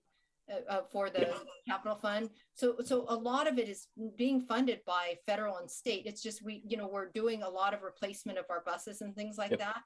And so we have to match it, though they want that. And so that's what that is. Yeah. But I'm just trying to say, I'm trying to understand it as it's written. And it's, for me, it was confusing. Yeah. We can work. Maybe it's not for others, but yeah, thank you. Yeah, we can work on Thank you, Gary. My apologies that it's confusing. No, that's fine. To work on it. Thank you. Thank you all. That was an interesting question, Gary. Thank you. Next, we have Jess. Yeah, and so I understand you have the negotiations upcoming with ATU in June. So I don't want to blow anything, but I want to make sure that our budget, I want to ask about whether this budget, has allowed for sort of the uncertainty of that negotiation to take place. Like how does it deal with, what we don't know about, the cost of our drivers and, that kind of thing. Yeah, we anticipate, we budget conservatively. So, whatever we negotiate, we will pay, and the budget reflects that. I mean, so I don't particularly know how to answer that, but yeah, and I don't want to back you up against a wall. What is the starting pay for a driver? Just no experience or whatever coming on, just out of curiosity. See, Bill's going to text me and tell me because he'll know exactly. But I think it's around $22 or $23 an hour. Uh-huh. And I don't know if this is the right time to ask, but about the personnel, the driver situation, it having been tight and everything, have you been able to remedy that situation with not getting enough drivers and staffing? Yeah, currently we're fully staffed with drivers. We're still hiring. I think we got one more class that's coming in. And so right now it's looking pretty good. What we did though, is we didn't, expand service last year because there was a shortage of drivers. So we didn't ever reach our budgeted amount. And this year we decided, really because we don't really understand how ridership is going to come back, we're also kind of holding our own this year on service and completing our planning studies and whatnot. And then next year we'll plan on expanding service. So we've got a little time to build our driver ranks up. Thanks, Mark. Thanks for that question, Jess. Next we have Gino. Yeah, I'm on page 113 of the budget document. It's the total FTE chart. And I see a decrease in operations from 203 to 196. Can somebody explain that? Yes. So basically it's 7 fewer operators that we're budgeting for this year from last year. And the reason being, we never did get the budgeted amount last year, right? We kept struggling to hire and could never get there. So we just kind of what I said, we just didn't expand service. And for this year, we decided, okay, we're not going to expand service this year. We're going to get, our driver ranks up, but, we don't need as many because we didn't budget for as many service hours. Okay. And then there are increases in several departments. Can anybody explain the rationale for those increases by department? Yeah, I mean, we laid off a lot, several people in the beginning of the pandemic, and we really are kind of rebuilding. Up to we're not quite where we were, but we're getting close in terms of different needs. I mean, there's a lot of IT needs right now, but 5 of those positions are limited duration, temporary positions. They're dedicated to projects. And so, once the projects are done, they basically don't have a job. So, we're trying to be creative on how we hire people. And since we do have a lot of federal grant money for projects, we're hiring them specific for the projects. Okay, so I see business services in FY19, there were 7. Then it jumps to FY22, I'm not sure why. 13.9, and then requesting 18. So yeah. I guess I'm not seeing the so there's the 4 people in the build. Yeah, there's 4 people. Well, some of that was restructuring, but there's 4 positions there. 2 of them are so we're creating a business intelligence division. We've never had analysts, to really help our managers manage the data. And so part of it is, building that division. And I think that's 2 positions. And the others are around the procurement because, we've got all the projects and we really need the support for those projects and managing the, the contracts and everything that goes along, with those. So those are those positions. Okay.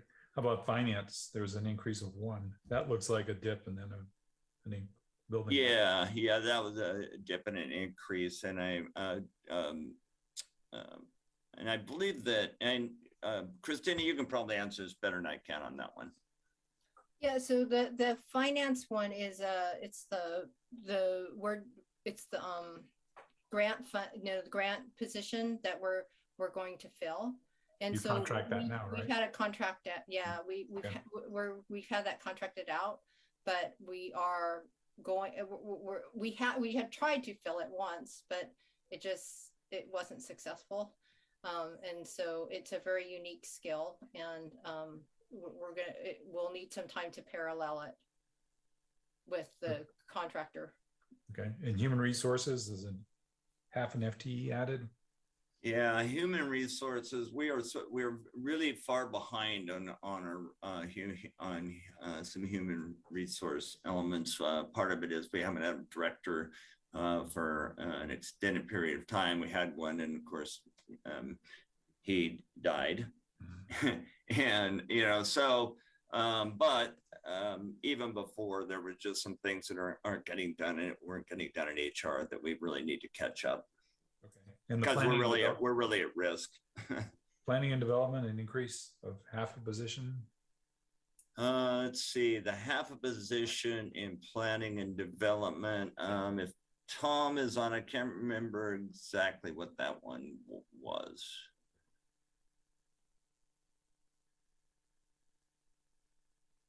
Let's see here if we can.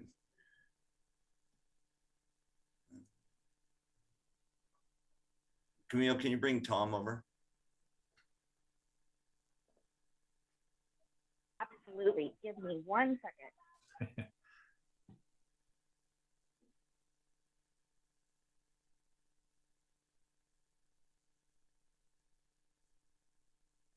If I could request, in future budget presentations for next year and future years, I think a discussion of FTE changes in the document would help me a lot. Yeah, I mean, positions are always, you have to justify them one way or the other, and so they don't usually go away. So we can do a better job of explaining why we need the positions.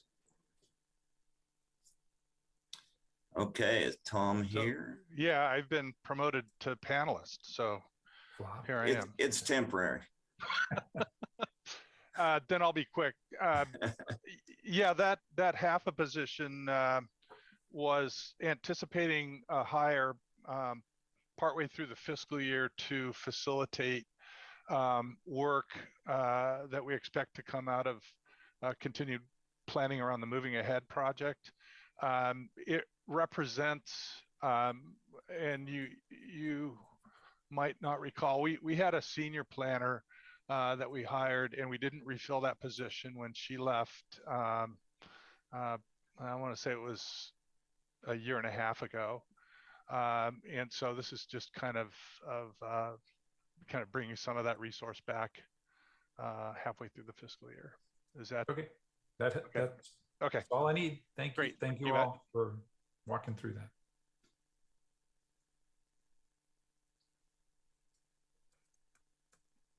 Thank you there. Gina, do you have anything else before I move on to Jess and then Susan? No, I'm all set. All right, thank you. Jess, please go ahead. Yeah, and I appreciate Gino's comments and, sort of a closer look at the personnel profiles. I just want to just sort of cast the overall observation that your immediate public facing positions of customer service and driver operators, those are some of your most important, for the public, for the most important parts of the operation. They're not just drivers, they're, part of your marketers and your customer service too. And keeping people happy is the business here and getting them where they need to go.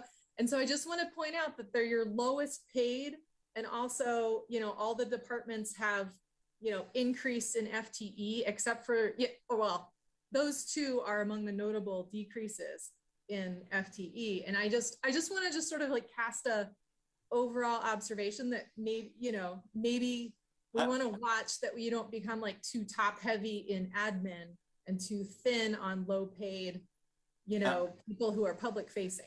Yeah, I totally agree with that. And our bus operators aren't our lowest paid, by the way, and either our customer service reps. So we have people in our organization that are lower paid than them. So, but that being said, yeah, we're always cognizant of building too much administration and around and not enough frontline employees, but they definitely are the ones that provide the service. So. Thank you. Let's move on to Susan. Is it with the additional staff and per department, does that mean that some of the expertise that we've been depending on consultants to provide, it's now going to be internalized and really just be a part of the infrastructure of LTD? Yeah, some of them are replacing consultants. Yes. So there's a balance there, more permanent staff, but less in consultant fee. Correct. Okay, good. Thank you. Great. Any final questions about the funds combined and proposed budget request? I just wanted to say thanks for all the questions. These were, a lot of the stuff that was being asked was right along the lines of what I had on my list. And so I just appreciate everybody having really thorough discussion. So thanks for asking questions so I didn't have to. I agree. That's why we have the budget committee meetings. That's right. We're the oversight. And then the board is oversight too. Oh, and that seems to have increased the number of questions. Susan, just making sure, do you have any other questions before I move on to Gary and then Don?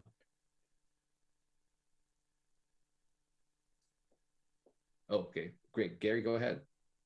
Yeah, in here, under your transfers, you've got the term total contingency. Is that an appropriate word or statement?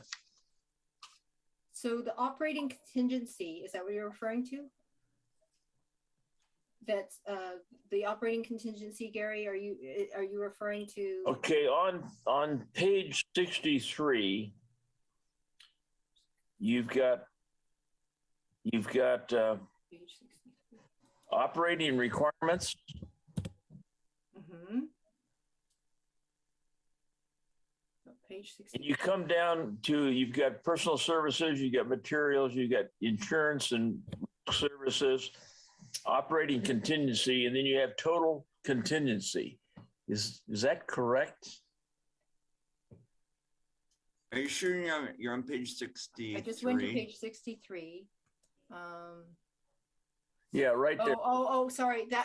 Yes. So that row should say total requirements. Thank you.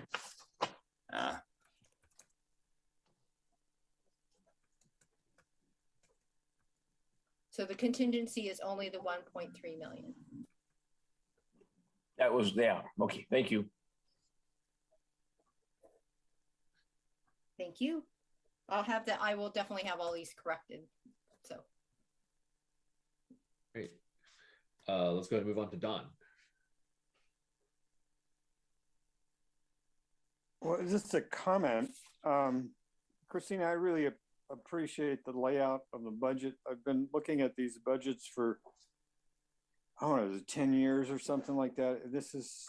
It's better laid out, more clear for me to understand.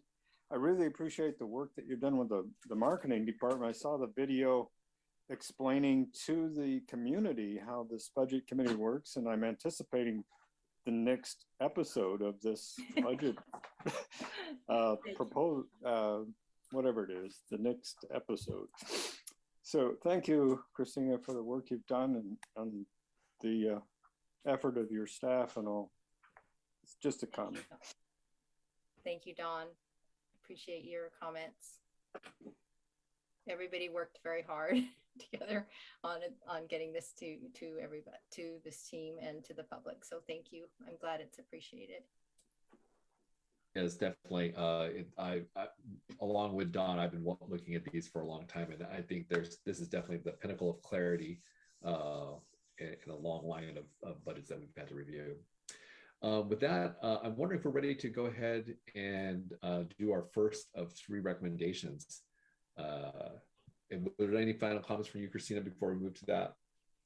No, I just thank you for all your great questions and for being so engaged in our budget process. And I know it's a lot of time, and so I just thank you very much. And I, at this point, do want to ask for your approval of the fiscal year 23 budget, either as I presented it, or if you have amendments, so I can take that to the board for their adoption and recommendations.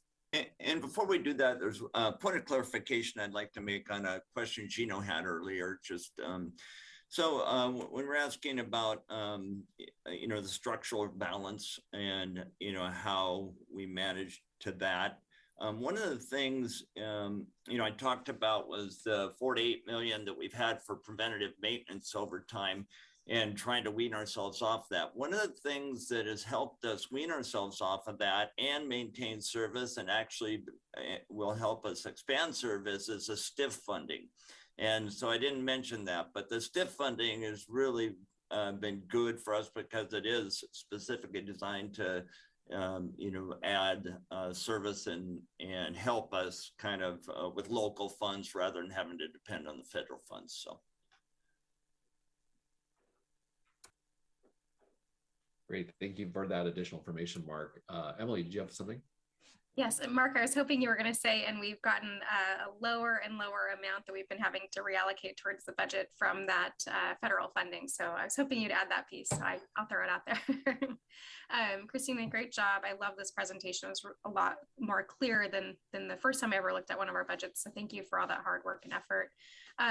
Before we do the motion, I just wanted to clarify there was some changes you were going to make that were more like edits, not really material to the information. Is it okay if we approve that with the language that's on the agenda, or do we need to make note of the sort of more general edits that need to be made? Does that make sense? Yeah, so what you're approving is this page here. This is what you're really approving. So all the other pages that I presented to you is to help you to understand what you're actually approving. So as long as the things that are in the budget book that was proposed, their typos, those can be corrected, and they will be corrected for the final budget book. But what you're actually approving to go forward to the board is this table here. Basically, this is the appropriation amount, and this as the amount that is not appropriated. Thank you. That was really helpful. Mm-hmm. Thank you. Those are what we would call non-substantive errors. So they're okay in that sense. With that, I will entertain a motion. And if you're following along on your agenda, page 4, Don, go ahead. Well, I'd like to second Gino's motion from the earlier work session of just going ahead and approving the budget for this, or approving this draft budget anyhow for the next part of our proposal here. Oh, did I miss, Gino? Did you make a motion? Yeah, I did it in executive session. I just moved that we approve the budget, and I was hoping to shorten this meeting, but I think we should follow the process. No such luck. But since Gino, would you like to go ahead and make the motion? I think Don just did. Well, I can go that way. Don, did you just for the record, could you go ahead and state the whole proposal? Yes, yes. I don't have the wording here in front of me, but I moved that we approve the budget for fiscal year, whatever the appropriate wording is here.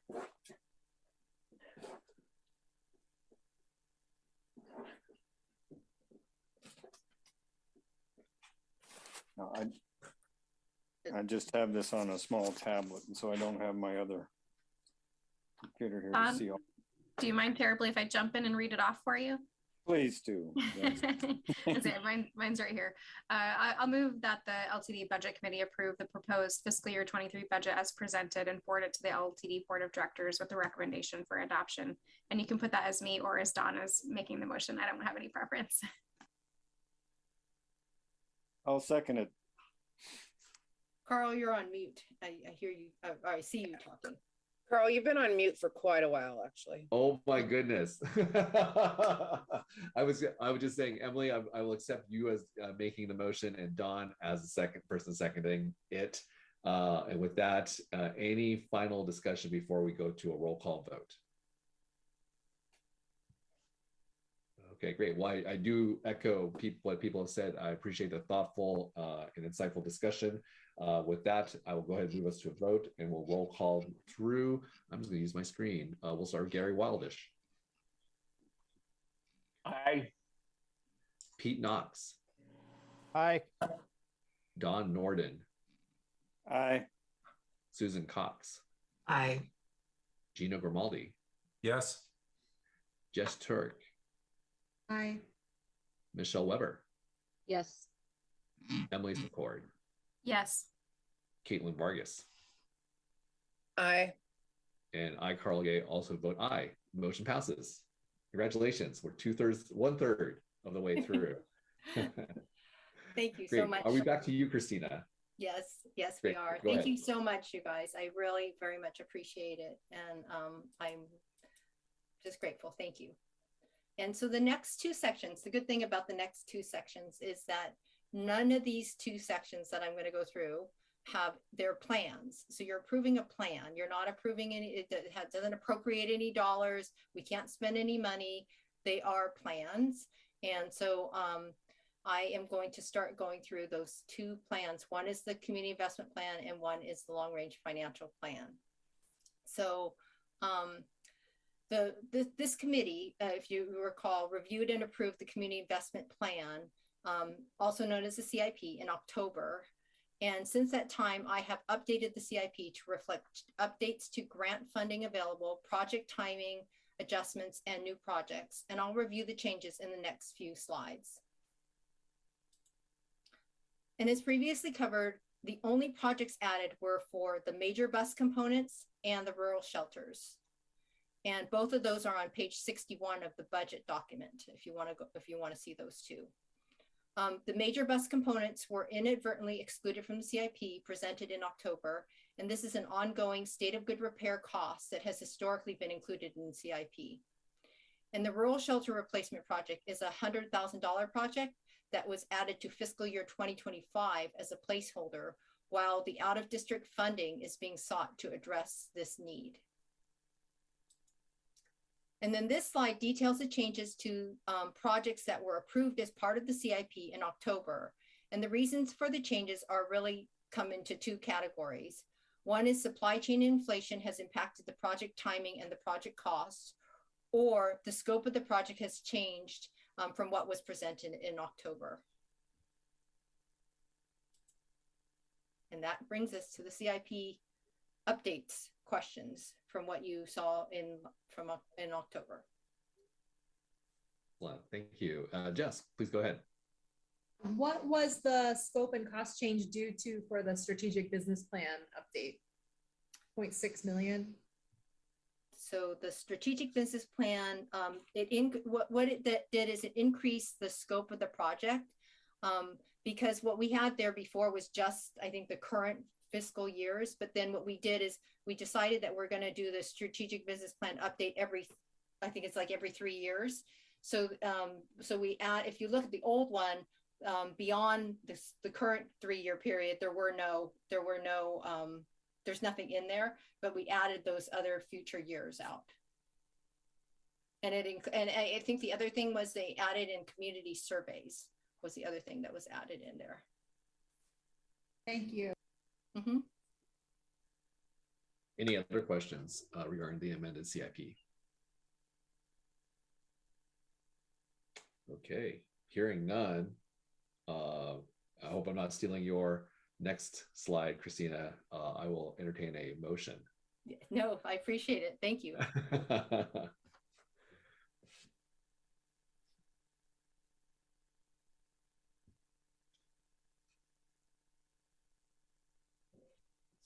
It's on page 7 of your agenda if you're looking. I was looking. Thank you, Carl. Yeah. I found it just as you were saying that. I move that the LTD Budget Committee approve the FY fiscal year 2022-2031 amended CIP as presented and forward it to the LTD Board of Directors with a recommendation for adoption. Excellent. Do I have a second? I'll second that. Is that Emily? Yes. Oh, excellent. So it's been moved by Michelle, seconded by Emily. Any further discussion before I move to a roll call vote? Gino, go ahead. Did you want to say something? No, I'm just getting ready to say yes. Oh, very good. I like a person. You know what? Since you're ready, go for it. Gino Yes. Grimaldi. Yes. Gary Wildish. Yes. Pete Knox. Yes. Don Norden. Aye. Susan Cox. Yes. Jess Turk. Aye. Michelle Weber. Yes. Emily Secord. Yes. Caitlin Vargas. Aye. And I, Carl Ye, also vote aye.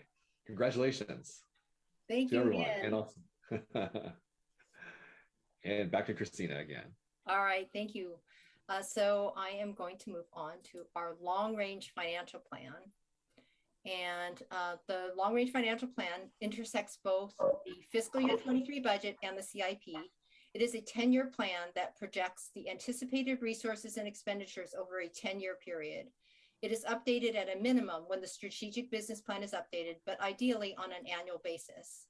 The resource projections in the long-range financial plan, along with available resources to execute, are key factors in determining the planned timing of projects in the CIP. The fiscal year 23 budget is the base for all forward-looking changes in the long-range financial plan.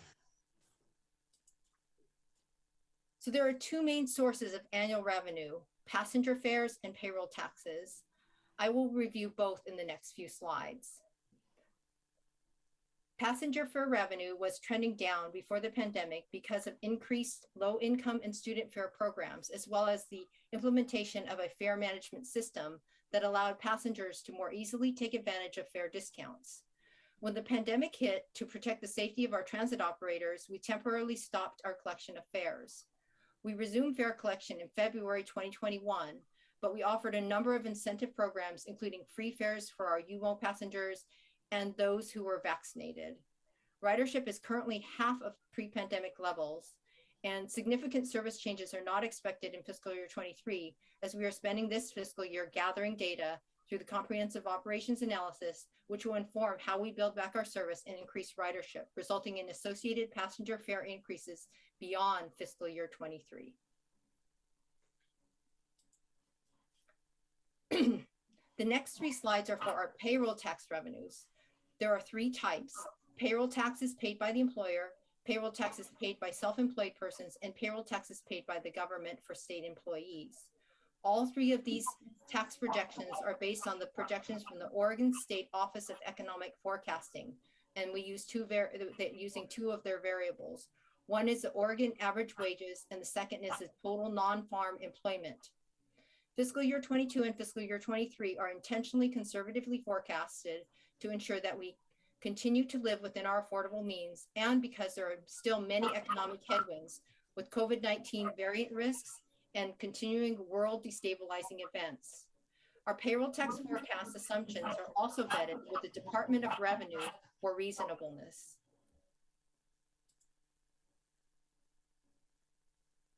And this slide shows the payroll taxes that paid by the self-employed individuals. And then this one shows the payroll taxes paid on behalf of government employees. Okay, and then this is personnel services. And so there are four main sources of expenditures, and those are personnel service costs, materials and service costs, insurance costs, and transfers to cover grant matches. And personnel services is by far our largest expenditure, comprising about 70% of our annual operating costs. The factors that dictate the increase in personnel service costs are service levels provided to the community, service design, which impacts the ability to provide increased levels of service with fewer drivers, wage increases, and medical costs and other benefit increases. Medical benefits are forecasted to increase annually by about 7%, which is on the lower end of increases in the recent past, which range from 7 to 15% per year. Wage increases are roughly aligned with the annual contractual increases in the recent past. In fiscal year 22, the increase was 3%. Lastly, service increases are expected to ramp with changes in ridership demand. The change to the number of employees is highly dependent on the network design of the service increases. A highly efficient network design allows service increases with fewer personnel increases. Also, investments in technology that improve the efficiency and decision-making capacity of our administrative staff also requires fewer personnel to effectively meet the compliance, transaction, processing, planning, and regulatory requirements. Materials and services costs cover supplies and outside expertise. At 21%, materials and services, which includes parts, tires, fuel, and facility maintenance, is the second highest operating cost. In the short to medium term, fuel, parts, tires, professional service, and computer hardware and software have increased as a result of factors discussed as part of the fiscal year 23 budget. In the out years, costs are expected to decrease as the cost to operate post-pandemic normalizes, critical position gaps are filled, and the benefits of our fleet replacement result in a reduction in the cost of parts and vehicle maintenance. Expenses related to maintaining our new fleet of electric vehicles is expected to rise towards the end of the forecast period as electric batteries are serviced or replaced. So this slide has the long-range financial plan operating and non-operating revenue forecasts. A few minor sources of operating revenue that I did not cover already are advertising and special services. Advertising was formerly from bus advertising, and during the pandemic, contract changes made management of the contract more costly compared to the revenue it generated. As a result, we are not forecasting any advertising revenue. Special services come from special events like the University of Oregon football and the Olympic trials and are forecasted to be flat. And then moving on to non-operating revenue, in the short term, the CARES, CRISA, and ARPA stimulus grant revenues are being used to bridge the fare collection revenue shortages and increase operating costs resulting from the pandemic. Our medium to long-term plan is to use federal formula grant money to maintain or improve vehicles and infrastructure rather than for operating. Therefore, starting in fiscal year 26, there are no federal funds used for operating. Other non-operating sources of revenue not already covered are miscellaneous and interest. Both of these are forecasted to be flat.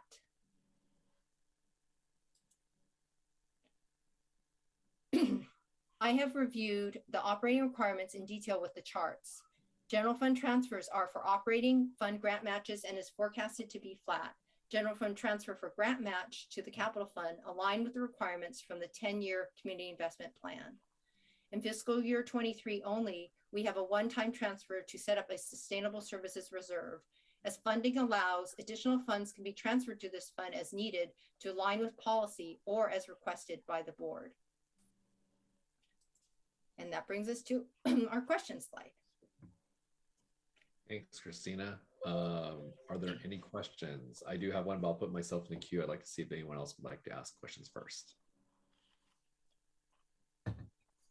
Okay, seeing that, Christina or Mark, I'm looking at the personnel costs, and that does cause me a lot of worry in terms of the projected, especially 10 years from now. I guess this is really more for the board, but I mean, I'm hoping that there is going to be some more work with the board in terms of how to manage that, because I wonder if there are maybe there are going to be things down the line where funding could be found to kind of offset those costs. And I guess what I'm asking is, I'm wondering, are there plans on how to address this issue? Yeah, I mean, ongoing personnel costs. Personnel is clearly our largest expense, and will be probably as long as we're in business.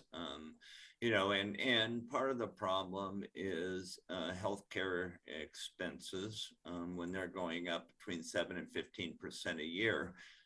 You know, we pay $7 to $8 million, I believe, Christina, correct me, a year just in healthcare. And so a 10% increase is significant. And if it happens year after year, it just drives the cost up. But, you know, we want to provide good benefits to our employees, right? And so, yeah, and, you know, and you know, same benefits and certain other things, you know, certainly take away from our ability to put more service on the street. So we're always looking at way and working with the ATU, trying to figure out how to better control healthcare costs, how to, you know, better control the, you know, things that, you know, we need to have, but maybe can do them better. And over time, we've made some progress, but, you know, they still continue to go up. So we're always keeping an eye on it. But, you know, ultimately, we've got an obligation to our employees. Oh, and absolutely. I agree with that. I think you kind of hinted at what I was worried about, which is that, you know, when a future board or a current board really, and planners try to like even add an additional bus or 2 buses or even create a whole new route, these personnel costs make it maybe impossible. And that's why I worry about in terms of the flexibility of the system. I think I saw Jess's hand. Yeah, go ahead, Jess. Christina, I was wondering if your fare projections are just reflective of the same fares that we have today going forward into the future, or it reflects inflation or fare increases of any kind 5 years out? It does not reflect fare increases. It's a reflection of the ridership and the fares as they are today.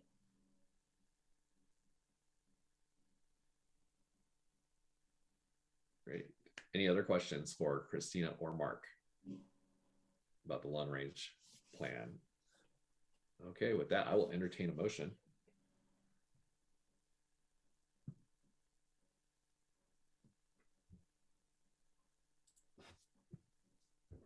Anyone's hand raised? I've got it, Carl. Yeah, you go for it, Michelle. Thanks. I move that the LTD Budget Committee approve the proposed FY 2022-2031 LRFP and forward it to the LTD Board of Directors with a recommendation for adoption. Do I have a second? A second. Excellent. So I've got Michelle who made the motion, Gary who seconded. Any final discussion before I move to a roll call vote? Okay, seeing none, I'll go ahead and call the vote. Gary Wildish. Aye. Pete Knox. Aye. Don Norden. Aye. Susan Cox. Aye. Aye. Gino Grimaldi. Yes. Jess Turk. Aye. Michelle Weber. Yes. Emily Secord.